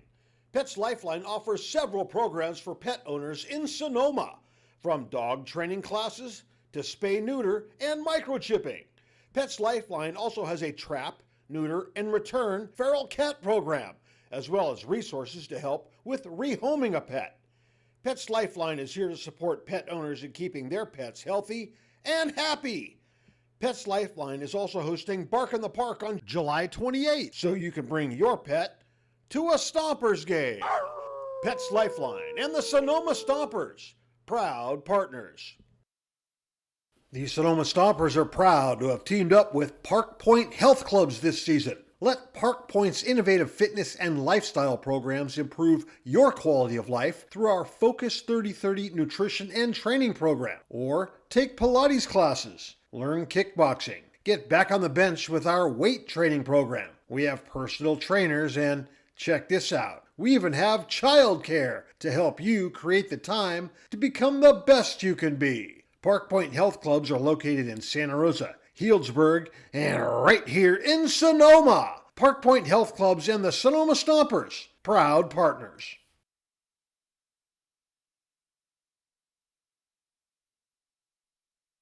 Local expertise worldwide. Sotheby's International Realty is well known for their exceptional real estate agents that distinguish themselves in communities all over the world. To learn more about real estate in Napa, Sonoma, San Francisco, and the rest of the Bay Area, or around the globe, contact Sotheby's International Realty Wine Country Brokerage at 707-935-2288. Top of the 6th inning here at Monte Vista High School, and between innings, Jared Medham, the shortstop for the Crawdads, was ejected after being thrown out at third base. He got back to the dugout, grabbed a bat, and proceeded to wail on the ground, snapping it, and then threw it towards home plate. I appear he did not like the call made that he was thrown out at third, a ball that beat him there by about 5 steps. So, Medham exits today's ballgame. It's Calvillo at second, and Ryan Ellis moves over. Calvillo goes second to shortstop. Ellis goes third to second. And the now third baseman is number 11, Riley Leininger, who played in yesterday's ballgame.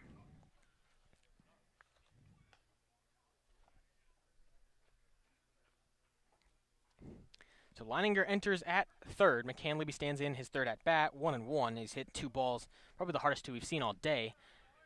Cuts and misses behind 1 and 2. It was a fly out to the deepest part of this ballpark in the first inning. That was with a pair of runners on. And then a line drive at the second baseman, Calvillo, now playing short. Hard hit ball down the third base line. Leininger dives for it, snags it, and throws out McCann Libby. What a play from Riley Leininger. That ball 3-hopped him behind third base. Superman dive into the foul ground. Snags it, pops to his feet, and throws on a line. Gets McCann Libby. It's 5-3 to start the inning, and well, if you just looked at the exit velo and the trajectory of the 3 balls that McCann Libby's hit, you'd probably think he was 3 for 3, but finds himself 0 for 3 on the day, and now head coach for the Crawdads, Brant Cummings, takes a mound visit and takes the ball from Carson Timothy. It's a move to the bullpen with 1 gone here in the 6th. And we will introduce you to the new arm when we come back here on the Sonoma Stompers Radio Network.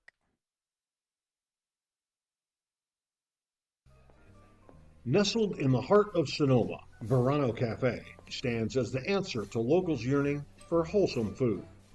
Opened by Veronica Perez and Carlos Rubio, this cozy diner is nestled conveniently at the crossroads of Highway 12 and Verano Avenue. At Verano Cafe, breakfast, lunch, and dinner are experiences crafted with love and local ingredients. Each dish is a symphony of taste. But Verano Cafe isn't just about breakfast. Their lunch menu features favorites like fish and chips and classic French dishes catering to all tastes. Dinner includes house-made pasta dishes and elegant entrees. What really sets Verano Cafe apart is its commitment to quality and community. With locally sourced ingredients and a dedicated team that feels like family, Verano Cafe offers a warm and welcoming atmosphere. Whether you're a Sonoma local or a visitor, Verano Cafe promises to elevate your dining experience. Join us today and become a part of the Verano Cafe family. Verano Cafe, located at the crossroads of Highway 12 and Verano Avenue in Sonoma.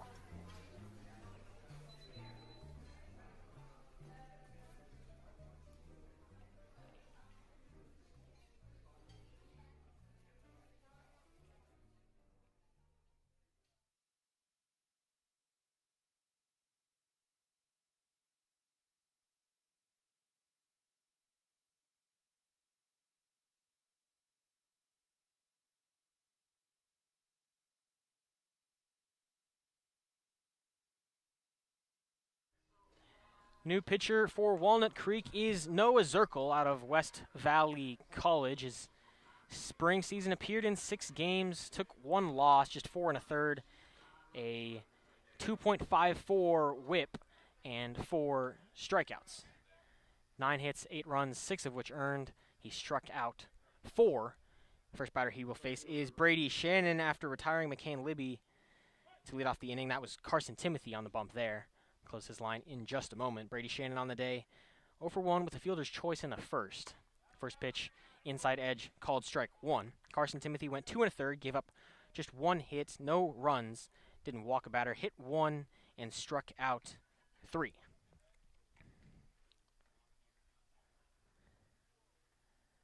Zirkle from the right side.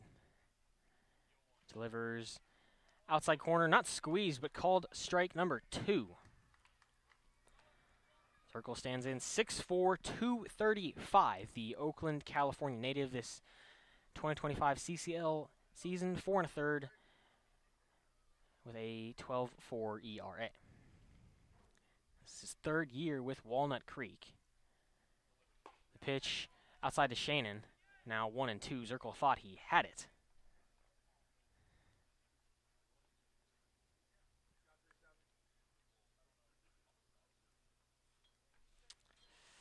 Zirkle in 24 with the Crawdads, went 4 1/3, 4 strikeouts, 5 walks. The 1-2 to Shannon. Outside corner, same miss, same call. It's 2-2. Shannon 0 for 1 on the day. Leads the Stomps in OPS, but also up there in strikeouts. The 2-2 lands in the zone, off-speed pitch, strike 3 to Shannon. 1 up for Zirkle and 1 set down. Connor Pulowski takes the box. 0 for 2 on the day, strikeout and a pop-out. Those in the 2nd and 4th innings. Thanks for joining us here on the Sonoma Stompers Broadcast Network. Just solo innings today. Kieran Costa took you through the first 3. I've got the 2nd, and he will have the 3rd in just a moment or so. Pulowski stands in right on right with Zirkle. First pitch fouled back over the first base dugout. And if you're just joining us, the leadoff Jared Medham and everyday shortstop for the Crawdads ejected between innings, was caught stealing at 3rd. He would probably tell you he was in safe. The 0-1 to Pulowski misses low. Listen.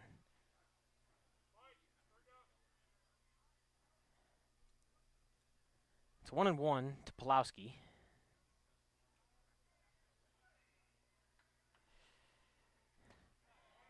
Misses low, 2-1.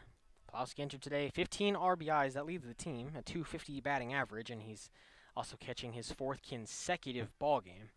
Came in replace for Esteban Sepulveda on Saturday's ball game. Sepulveda hit with a foul ball in the lineup today. Didn't travel with the team on Sunday, but back on his feet. A good sign for the Stompers with a pretty limited depth chart behind the dish.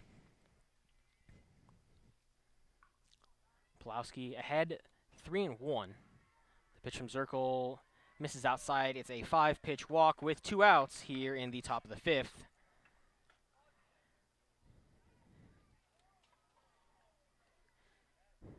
It's the 3rd free pass for the Stompers, and while that isn't usually a big statistic, it means a lot for the Stomps. They get several a game. They had 16 against Menlo Park on Saturday. Pulowski stands in from the left. Lazul stands in from the left. Takes strike 1 outside corner. Pulowski on first. Lazul 0 for 2 with 2 strikeouts today. Looking to avoid a 3rd here. 2 outs and a runner on. Pulowski leads off first. Gets his secondary of the pitch. Misses outside.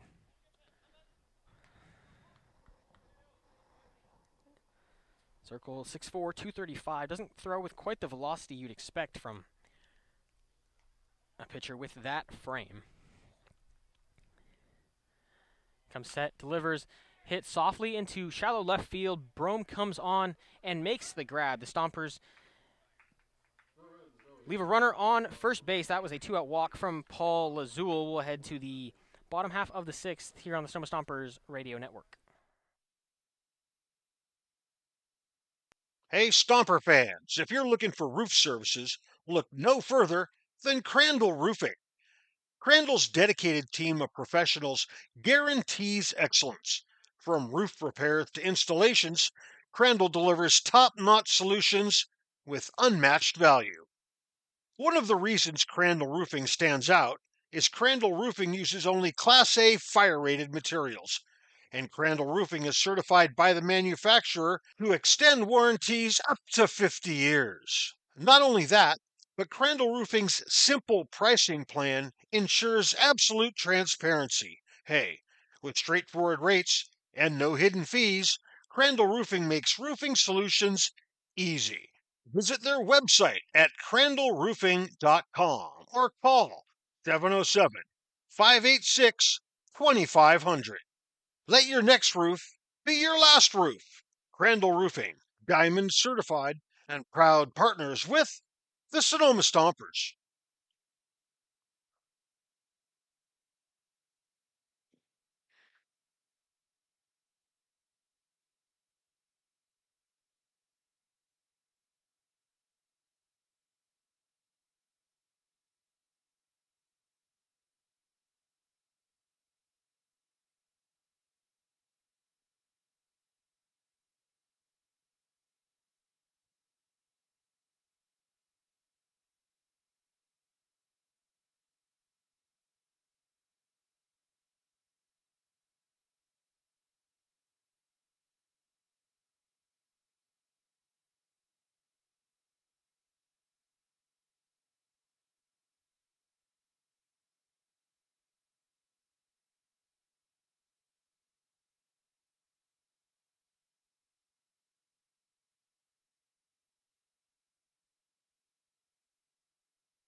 Bottom of the 6th, Lucas Allen is now in the game. Last inning was Cole Pacheco. He went 1 inning, gave up 1 hit, but faced the minimum. He didn't strike out a batter or give up a run. Now Alani's in for the 6th and behind 2-1.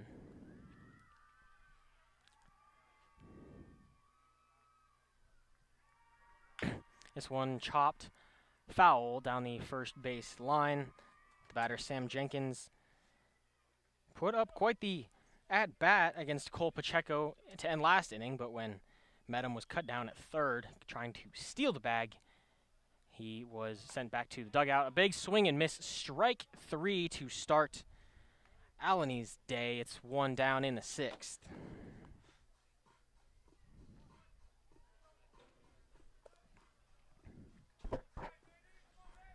Brings up Joey Donnelly from the left. Pacheco winds from the right. Hard line drive through the right side of the infield. It's a 1-out single for Donnelly, and we have a defensive replacement for the Stompers. It's Trent Keys in at first for Paul Lazul.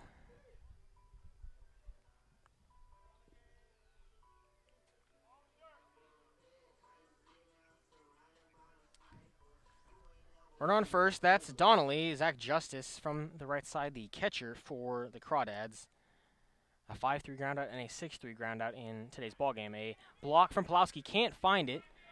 So Donnelly moves first to second on the ball in the dirt.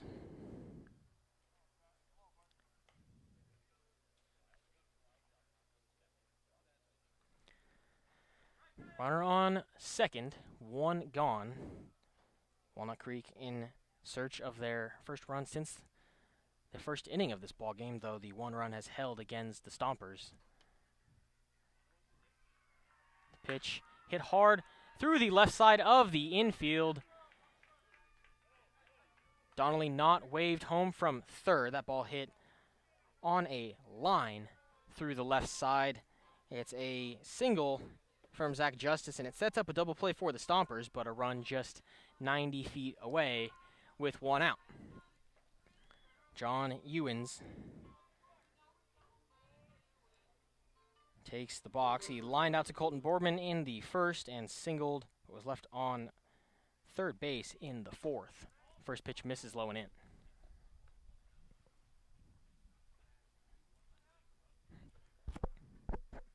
Bottom of the sixth, one out.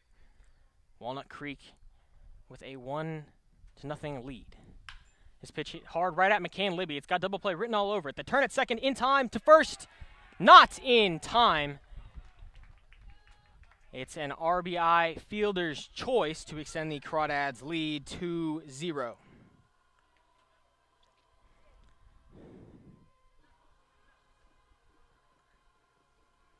The putout goes 4-6. That retires Zach Justice, but John Ewens, knowing he hit a ball that could end the inning, hustled up the line and beat the throw. 2-0 Crawdads, 2 outs in the bottom of the sixth. First pitch to Ryan Brome misses low. He's got a strikeout and a walk today. That's from the left.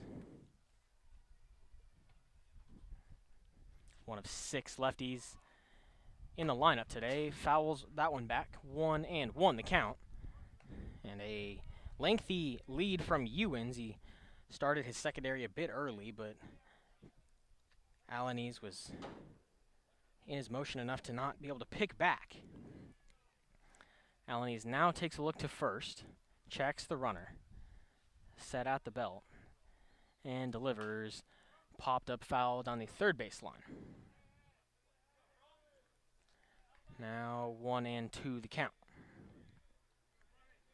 The Stompers have put together 5 hits on the ball game, but failed to score through 6. They've left 7 runners on base, something that the Stomper faithful have known to come and accept. The 1-2 swung on and missed by Brome, his second of the day, the second in the inning for Lucas Alanese. We'll head to the top of the 7th. Roman Raffelli signing off for the evening. Kieran Costa takes you through the final 3 here. 2-0 in favor of the Crawdads.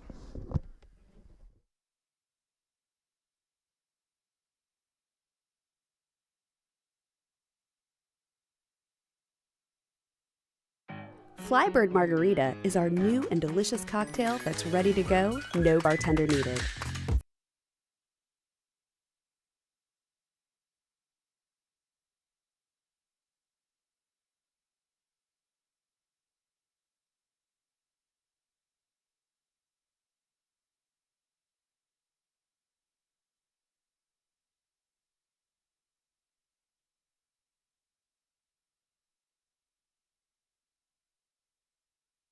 I'm Paul Azul, first baseman for your Sonoma Stompers, and you're listening to the Sonoma Stompers Radio Network.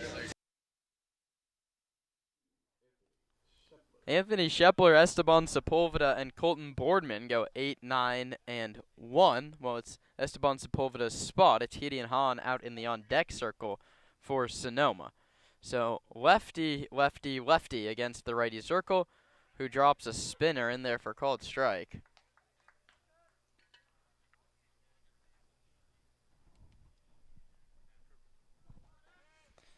First pitch curveball was in there to Shepler. Circle delivers, tries it again, and gets the call again off the outside edge.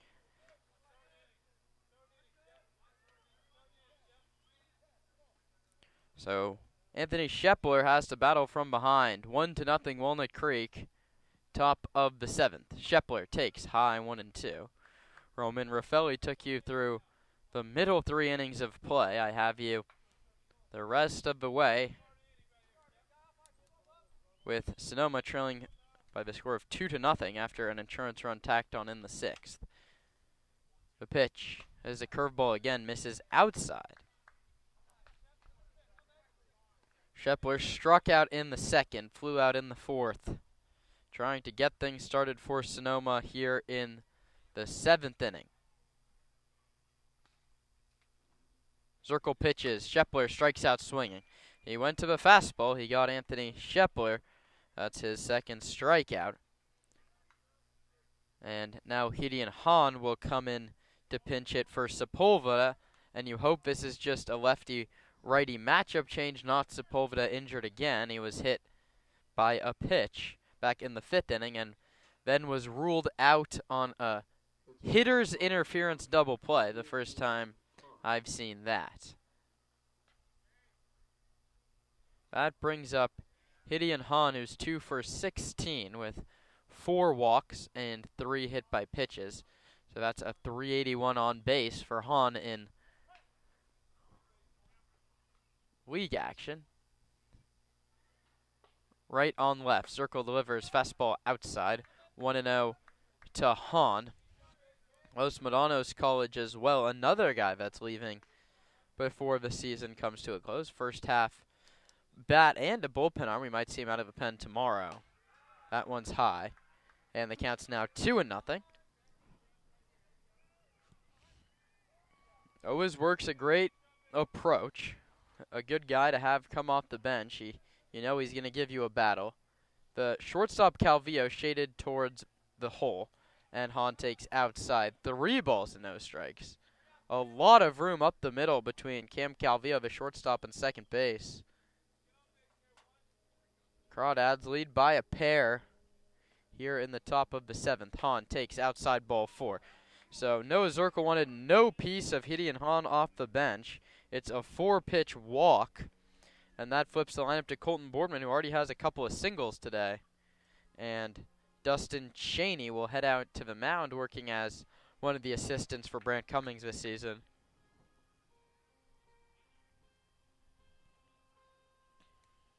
The whole infield joins Cheney, Justice, and Zirkle. That's a good time to check in on this infield. That's Leininger at third base, Calvillo at shortstop.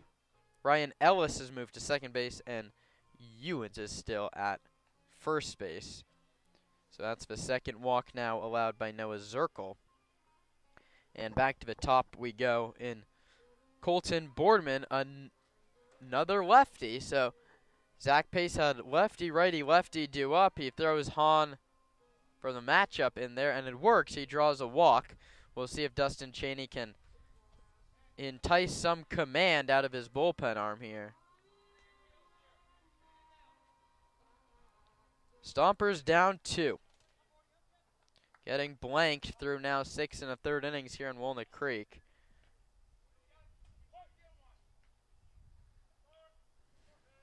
Hahn has the lead off first base. Zirkle comes home. Hahn bluffs, doesn't go, and it's a called strike 1. Hahn has 2 steals thus far in league action. A check on him. He's back to the bag standing up. Boardman bounced out in the first. He's singled in the 3rd and the 5th. Stompers have left 7 runners. Hahn not going. Boardman hits a high chopper to second. Ellis is going to try and chase and tag Hahn, and he throws to first in time. My goodness, the Stompers can't buy a call from the first base umpire, and the inning is over. The putout goes 4-3. It's a double play, and the inning is over. No runs, no hits, none left. We head to the last of the 7th. Another new arm for Sonoma in what's a 2-0 ball game.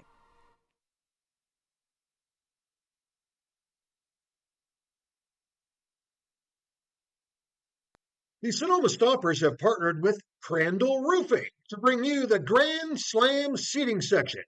All grandstand seats are now sponsored by Crandall Roofing, the best roofers in the North Bay. Let your next roof be your last roof. Call Crandall Roofing, Diamond certified and proud partners with the Sonoma Stompers. Hey, Stomper fans, if you need tree service, call Arbor MD. Proper tree care is essential for ensuring the safety, health, and beauty of your trees. Arbor MD's tree knowledge and expertise protects your property and enhances its value while also contributing to environmental sustainability and long-term tree health.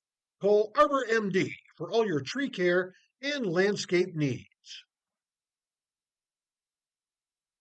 Nana's estate-grown extra virgin olive oil is made from olives grown exclusively on the property of Vianza Winery.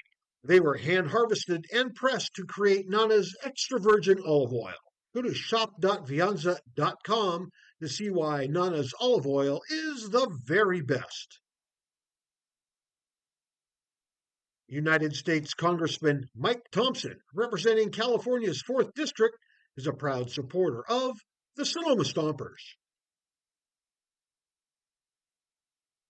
The Sonoma Stompers invite you to dine at Verano Cafe.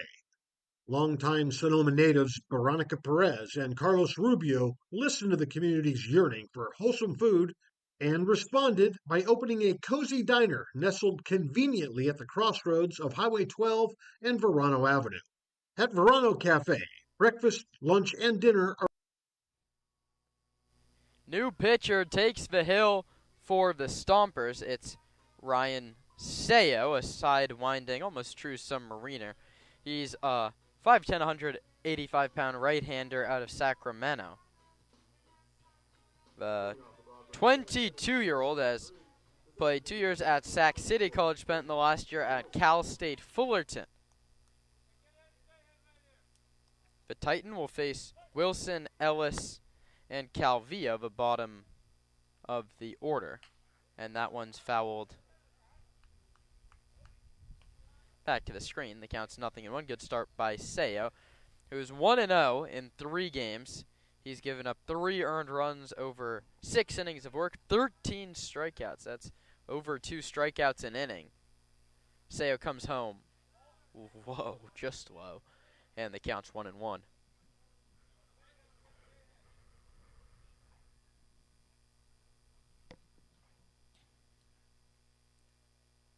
Stompers trail 2-0. It's not for lack of opportunity, as that one's in there 2-1. The Stompers have had somebody aboard 5 of the 7 innings. Up until this point, they've left 7 through 7. Sayo's pitch struck him out swinging. So Sayo comes in and does what he always does, and that's get a strikeout, and that brings up Ryan Ellis, University of Texas Arlington. He's headed to Abilene Christian.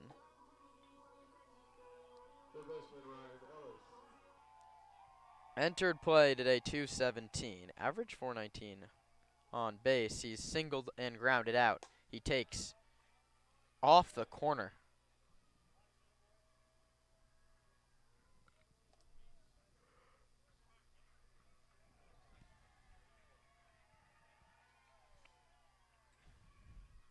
The 1-0 pitch from Ryan Sayo is low inside, 2-0. Cam Calvillo on deck, and then if anybody reaches, it'll be Riley Leininger hitting in the spot for Jared Meadham. Sayo ready to deliver a 2-0. The Submariner delivers a called strike, and the count's 2-1. For now the second consecutive game here at Monte Vista High School, Walnut Creek Crawdad has been ejected. It was bench coach Nicholson on Sunday, and Jared Meadham threw a bit of a temper tantrum to end the 5th inning. He threw a broken bat on the field, and would have been hooked by a first game umpire. That's one of the most obvious ways to get ejected from the ball game.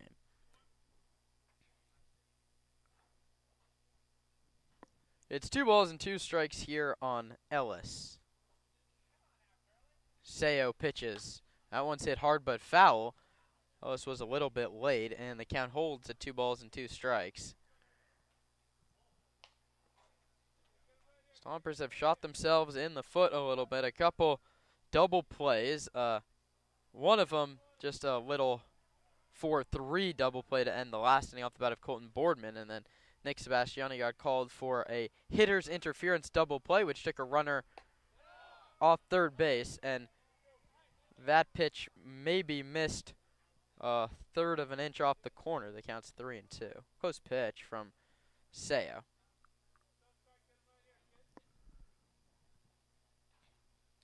Three-two pitch. Seo to Ellis. Bounce towards shortstop. Boardman fields, throws on the run, in time to get him. Colton Boardman continues to show out at shortstop this season for Sonoma.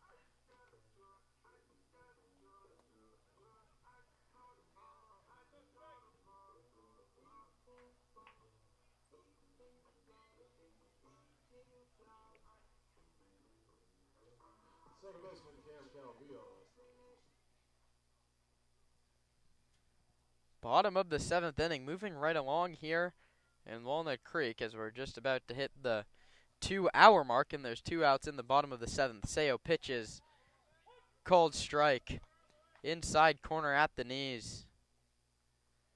There's 2 players stretching and a lefty throwing for Walnut Creek. That might be the day for Noah Zirkle, we'll see.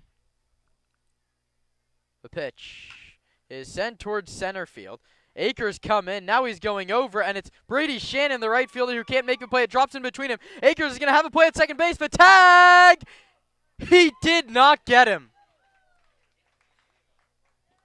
Cam Calvillo with what must have been a nifty swim move. You can't really see from our angle, but the throw beat him, and it's a double for Cam Calvillo. The Stompers can't seem to get a close play go their way today.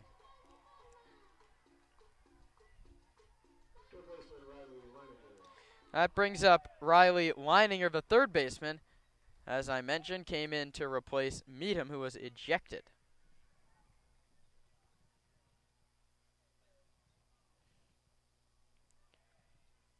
Seo comes home now with a runner at second base and fires a fastball right at the knees. Meadham singled, grounded out, and hit into a fielder's choice.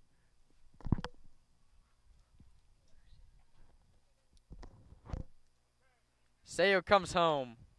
Oh, misses inside maybe this time, and the count's 1-1 strike. Meadham was visibly annoyed when he hit into that fielder's choice and then was thrown out at third base trying to steal, and then broke a bat in the dugout and threw it onto the field. Haven't seen that in my time watching baseball, as short as these 21 years have been. Seo comes home. That ball's cranked to right. Shannon chasing back, still back, on the track. He makes the catch, and he bangs up against the wall in right center field. So Riley Leininger gives it a ride, but Brady Shannon chugs into the gap and makes the catch. So a 2-out double is left stranded. We roll on to inning number 8, 2-0 Walnut Creek. You're listening to the Sonoma Stompers Radio Network. The Sonoma Stompers are tail-wagging happy to have partnered with Pets Lifeline. Pets Lifeline offers several programs for pet owners in Sonoma, from dog training classes to spay-neuter and microchipping. Pets Lifeline also has a trap, neuter, and return feral cat program, as well as resources to help with rehoming a pet. Pets Lifeline is here to support pet owners in keeping their pets healthy and happy. Pets Lifeline is also hosting Bark in the Park on July 28th, so you can bring your pet to a Stompers game. Pets Lifeline and the Sonoma Stompers, proud partners. The Sonoma Stompers are proud to have teamed up with Park Point Health Clubs this season. Let Park Point's innovative fitness and lifestyle programs improve your quality of life through our Focus 3030 nutrition and training program. Or take Pilates classes, learn kickboxing, get back on the bench with our weight training program. We have personal trainers, and check this out, we even have childcare to help you create the time to become the best you can be. Park Point Health Clubs are located in Santa Rosa, Healdsburg, and right here in Sonoma. Park Point Health Clubs and the Sonoma Stompers, proud partners.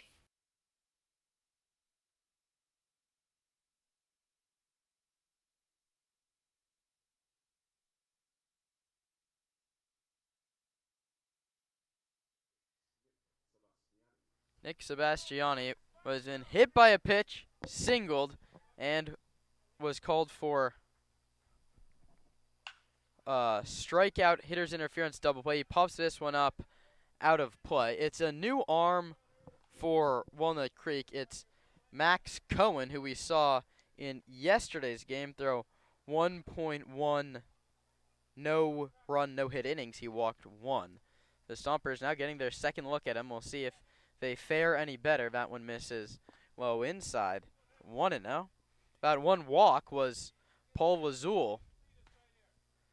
Both Lazul and Cohen go to Monterey Bay Peninsula, and a strike is called even though the ball kicks in and out of Justice's glove and kicks down the line. That one you'll never see in the MLB, but it sort of goes both ways here in the CCL. 1-2. Sebastiani takes outside. Maybe he got that one back, and the count's even. 2 balls and 2 strikes. Noah Zirkle, 1.2 innings. No hits, no runs. He walked 2, struck out 2, and induced a 4-3 double play. Sebastiani grounds it up the middle. Calvillo, gloves, behind second, throws just in time to get Nick Sebastiani. Nick hustling up the line, but was thrown out by half a step, and now Landon Akers is tasked with getting a rally going. 2 for 3, a couple of singles and a K.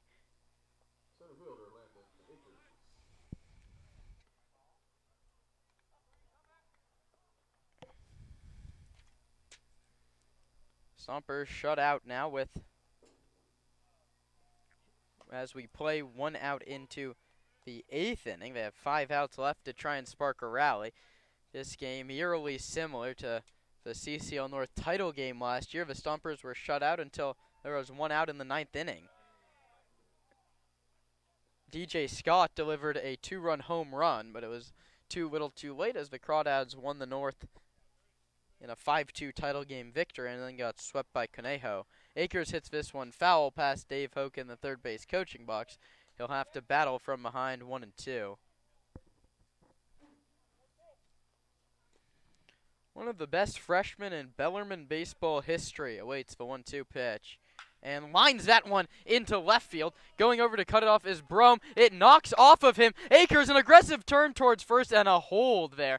He went halfway to second base before pulling up and heading back. It's the 3rd single for Landon Akers. He now has 9 hits over the past 5 games.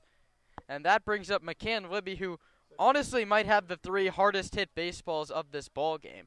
He flew out to the warning track in dead center field. He lined out to the second baseman, and he also hit a 1-hopper down the third baseline. He's been robbed of what should have been a hit now 3 times today.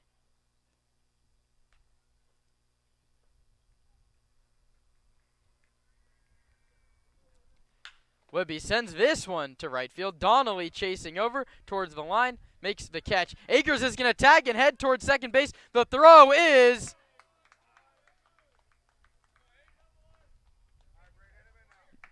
not in time, and what I've noticed with this umpiring crew is if there's no call, the call is safe. I don't think there was a motion. I could be mistaken, and that's heads up base running by Landon Akers. He just tagged up and took second base on a fly ball to right. Reminds you of when Fernando Tatis tagged up and scored on that pop-up to second base. Just not situations where you think guys are tagging up. But the Stompers get a much-needed run into scoring position, and that brings up Brady Shannon, who skies it foul the opposite way. It's a frustrating day at the plate for McCann Libby. It feels like he's found a barrel just about every time. Shannon's grounded into a fielder's choice, flown out to center field. That was with the bases loaded, and he's also struck out.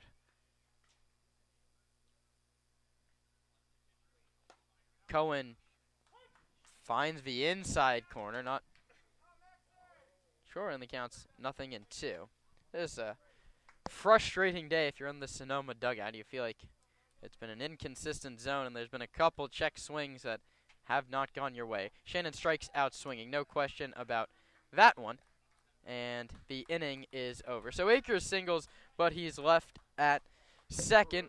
We roll to the bottom of inning number 8. The Crawdads will try and add a little insurance. They lead it 2-0 after 7.5. You're listening to the Sonoma Stompers Radio Network.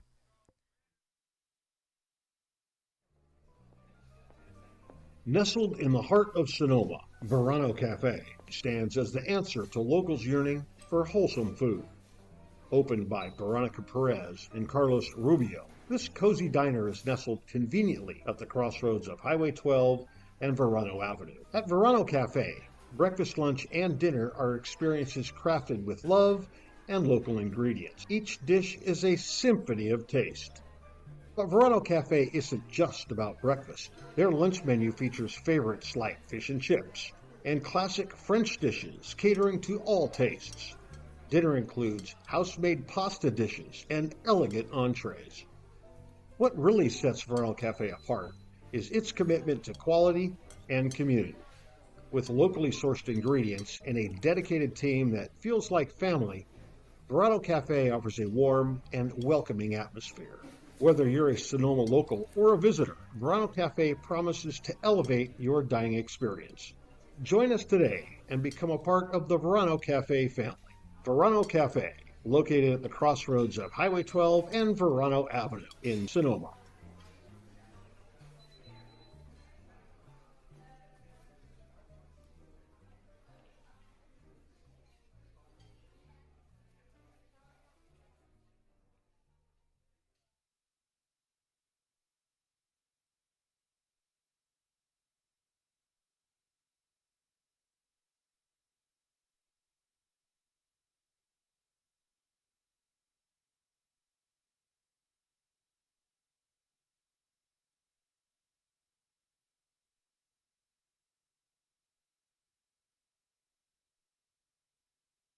Friedman's Home Improvement. When something breaks at your house, head on over to Friedman's Home Improvement. Remember, if we don't have it, you don't need it.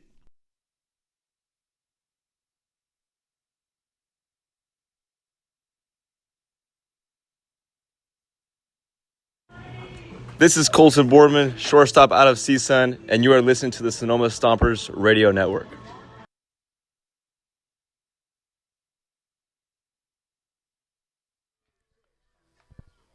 Sam Jenkins, Joey Donnelly, and Zach Justice. It'll be 2, 3, and 4 for the Crawdads. Stompers trail 2-0.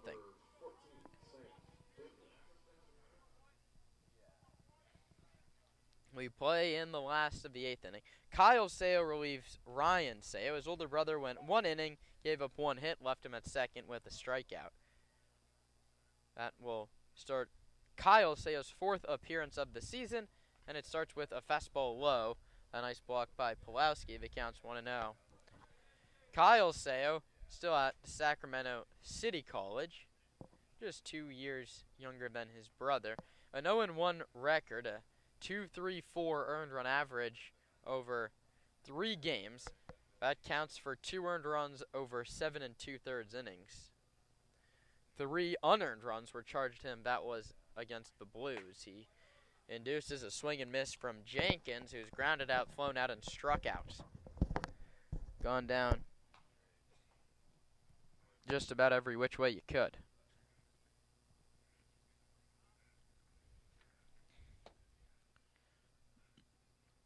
Seo's 1-1, swing and a miss, 1-2. 1 in the first and 1 in the 6th. Those are the 2 lone runs for the Crawdads. The Stompers have thrown up nothing but zeros through 8 innings despite 6 hits. That's good for 8 runners left on. Swung on and missed. Jenkins isn't paying attention. Pulowski goes, slides, throws wide of the bag, but Trent Keys with an outstanding stretch. He called him safe. I thought they might have got him, but it came in and out of the glove of Keys. That one is one where Sam Jenkins wasn't really paying attention. He reaches base on Kyle Sayo's first strikeout, which sets us up for a 4-strikeout inning, if possible, for Kyle Sayo. So Jenkins reaches for the first time. Takes a big lead off first, not running. This one sent towards center field. Akers chasing back, still back, looking up, leaps, and it's gone. Joey Donnelly to dead center field, doubles up the Crawdad advantage. It's 4-0 Walnut Creek here in the 8th.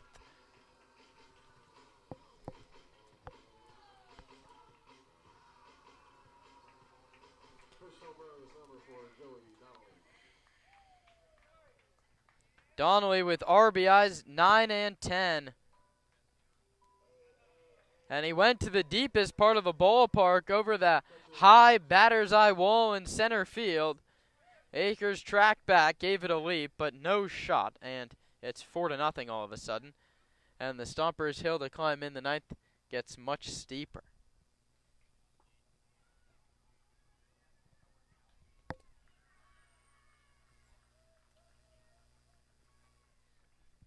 Sayo delivers low. It's now 2-0 on Zach Justice.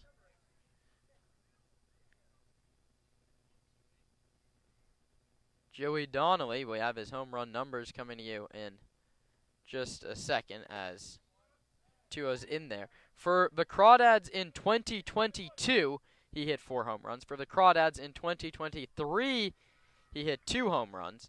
For the Arroyo Seco Saints last season, he had 2 home runs, and that's his first this year for Walnut Creek. So that is now 9 CCL home runs. This ball's cranked deep left field. Going up is Sebastiani, and he crashes into the wall and makes a 2-handed catch. Zach Justice gave it a ride, but it ended up in Nick Sebastiani's glove. That ball was crushed. But it ends in and out, and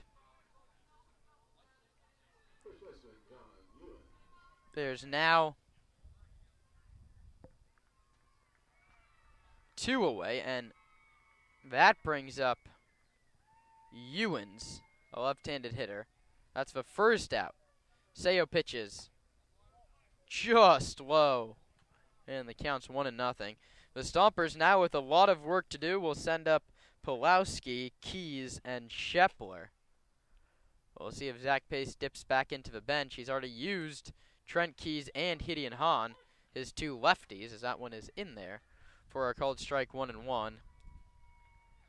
Max Handren expected to be back with the ball club at the start of next week. A much-needed boost for this offense. That's over but low, and the count's 2 balls and a strike to Ewens, who's lined out, singled, and has an RBI fielder's choice. The pitch, swing and a miss. High fastball, the count's 2-2. Cam Krogan, the Walnut Creek closer, who we saw yesterday, even though it was a losing effort for WCC. We'll see if they go to him here. Sayo's 2-2. Is grounded right at McCandless. He drops to a knee. Fields throws wide, and it went through Trent Keys' glove. And I think Trent Keys was spiked by John Ewens. He's very gingerly walking back to his position. And we'll see where that error is charged to. I'd most likely goes on Keys, and now if he can't stay in this ball game, Zach Pace has to go to an emergency first baseman. Keys was already a defensive replacement for Lazul, and I think it looks like a rolled ankle for Trent. He's shaking out that ankle.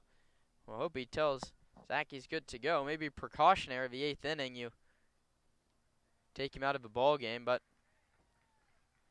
he's walking around. He has weight on that left ankle. Is the ankle that was on the bag.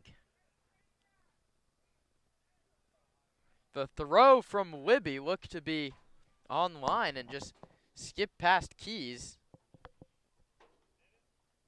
The error will most likely go against Trenton. The defense isn't really helping out Kyle Sayo here. A strikeout, a drop third strike, yielded a runner, and then now an error. So Kyle Sayo having to work much harder than once thought.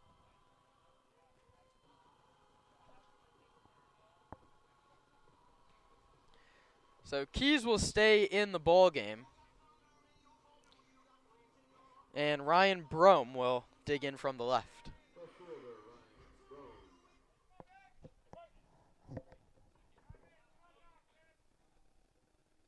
Runner at second, 1 out. Brome, 2 strikeouts and a walk. Sayo pitches to the lefty. That one's hit to center field and deep, but this one should stay in the yard. Akers, a couple steps shy of the warning track, makes the catch. Tagging towards third. Akers' throw is on line and in time. What a throw by Landon Akers to limit the damage at just 2. So Landon Akers steals a base, tagging from first to second in the top of the inning, and then takes a base away in the bottom half.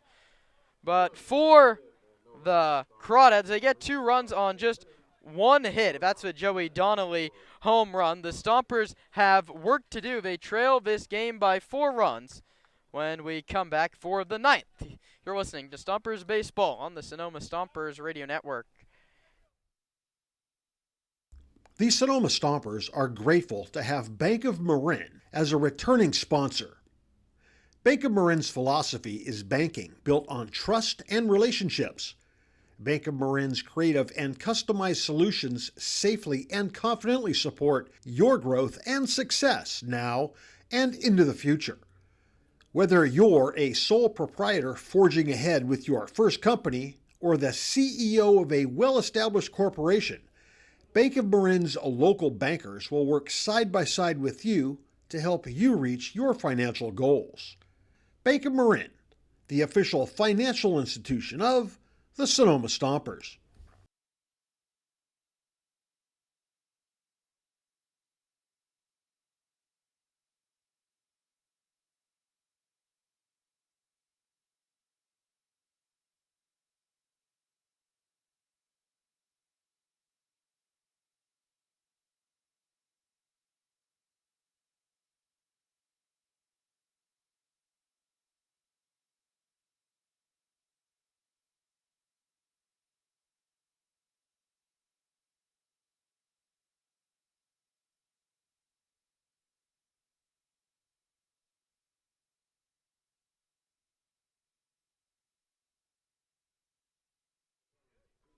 It's a day that ends in Y, which means Cam Krogan is pitching for Walnut Creek. He's now pitched in 8 of the 14 games that Walnut Creek has played. I don't think the Stompers have anybody over 4 in league action. That was Kyle and Ryan Sayle's 3rd game. But no matter. Cam Krogan from right here in Danville, California is a 6'4", 210-pound righty out of Pepperdine. Had a nice season for the Waves last year. We saw him talking to Braden Gens. They took a picture together after Sunday's ball game. Connor Pulowski, Trent Keys, and Anthony Shepler have to deal with the hard-throwing righty. Krogan called strike 1 to Pulowski. Struck out, popped out, and walked. Max Cohen gave up just a 1-out single in his 8th inning of work. That one misses inside. Charlie Moulton's on the hook for a loss that he doesn't deserve. He was the best Stomper pitcher of the day, but that loss isn't in the books yet as Pulowski sends one to center. Jenkins started in, now heads back and makes the catch. There's one away. And it's time for Trent Keys to get his first at-bat. Trent in yesterday's ball game was on base 3 times, including a single and a 2-run score. That was his 3rd hit on the season. He's also the team hit by pitch leader. He's been hit 10 times. The lefty takes outside from Krogan. The count's 1-0. Stompers down 4-0. Last chance here in the inning number 9. And Ben Sebastiani's out on deck. He would hit for Anthony Shepler. Keys, a big swing and a miss. Tried to get all 4 runs back in one swing, and he comes up empty. The count's 0-1. Trent, the guy we talk about all the time with the fun on base and average difference. He gets on base at a 511 clip, and he hits at a 115 clip. So do with that what you will. All that matters is that you get on base, though, especially in the CCL. You never know what could happen. Here he takes high. The count's 2-2. Close pitch.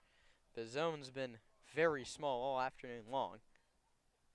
And barring a Stomper rally, we're going to have a CCL league game end in under 2.5 hours. And you betcha, Trent Keys has been hit by the pitch for the 11th time this season.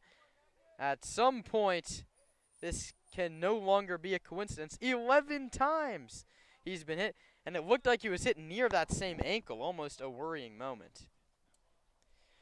And so the Stompers aren't done just yet.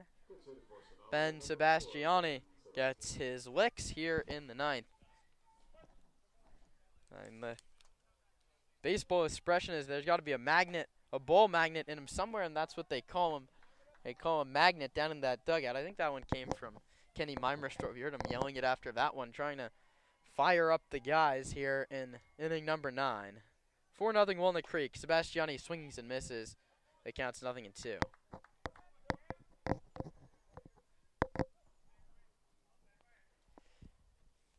Gideon Hahn will get his second at-bat, barring a Sebastiani double play. That one is outside, 1-2. Trent Keys off first base. I would be shocked if he ran. He's been hit in the ankle by the pitch. He rolled his ankle on a play at first in the top of the inning. Most likely not running at 100%. The 1-2 to Sebastiani is lined up the middle, a base hit. Trent Keys limps into second base, and he's hopping on just 1 foot. And you'd have to see if there's just anybody available off the bench to run. Maybe Kieran Baker, we know, is battling a hand injury, but Trent Keys is hopping on 1 foot to get into second base. And Hahn comes to the plate. Pinch hit single, Ben Sebastiani, nice piece. With 2 strikes, he lined a shot right back through the middle.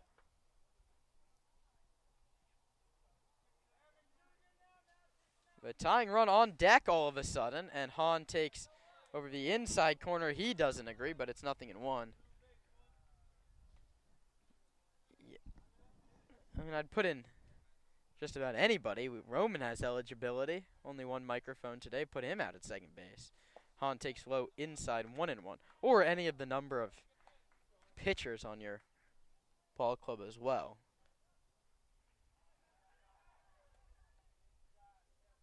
Work to do for Sonoma. They trail it 4-0 in the 9th.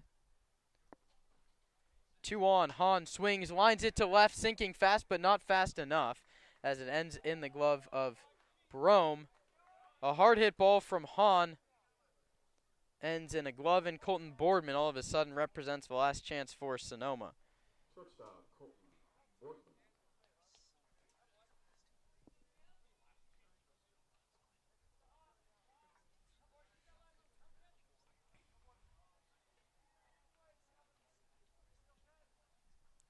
2 on, 2 out, 9th inning. The pitch to Boardman, called strike 1. Nick Sebastiani represents the tying run, but he's in the on-deck circle. Crawdads looking to extend what's a half-game lead over Sonoma. Boardman takes inside this time. The count's 1-1. These two teams go at it tomorrow at Arnold Field in Sonoma, 6:05. First pitch, you can catch that one here on the YouTube channel, a video feed for that one. The pitch to Boardman, out in front and bounces it back to the screen. Counts 1-2.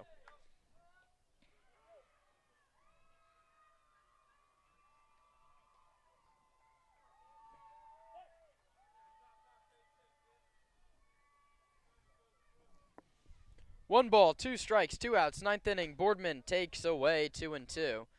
And Colton has to get on any way that he can and then at least give Sonoma a chance.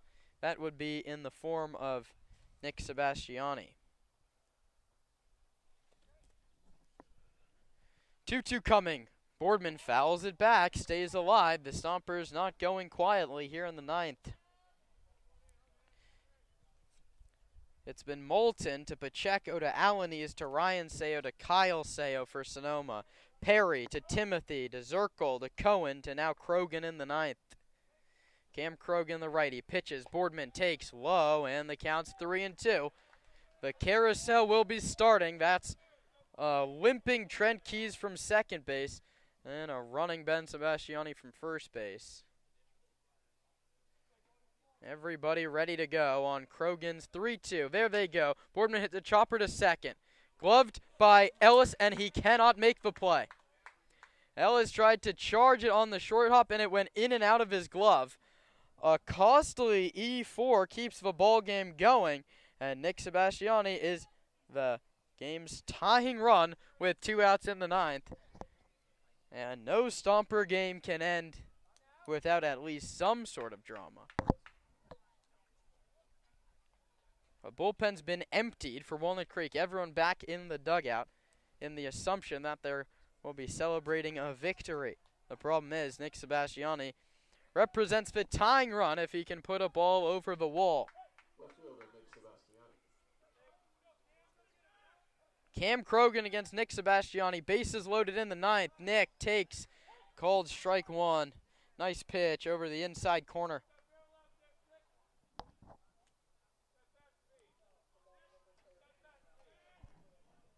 0-1. Nick takes high. Close pitch. If it counts, a ball and a strike. The second of 9 meetings between these two clubs this season. The Crawdads looking to even up this 3-game set. We'd have a rubber match tomorrow. Sebastiani takes low. Very, very nice block by Zach Justice. Even with Trent Keys not running 100%, you'd think he would have been off from third. And now Nick Sebastiani ahead in the count with now a big spot in the 9th. Boardman from first.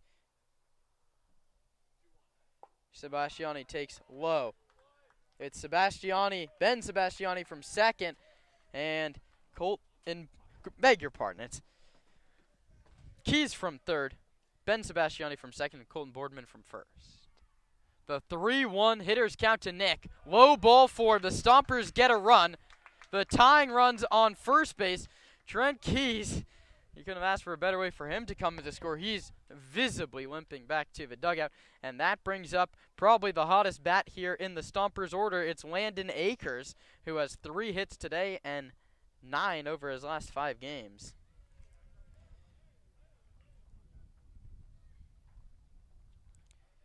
And Cam Krogan now needs to find the zone. That run will be unearned, and all future runs here in this 9th inning will be unearned.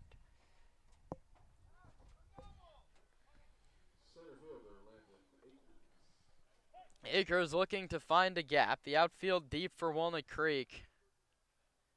Krogan to Akers. Outside, 1-0. And the drama builds here in Danville, and Dustin Cheney is on his way out to the mound, and it's going to be a mid-at-bat consultation on the hill. The whole Walnut Creek infield will gather together. This is not a bad idea. I'm not a fan of a mid-at-bat meeting at the mound, but at this level, why not lock everything down and make sure everyone's on the same page?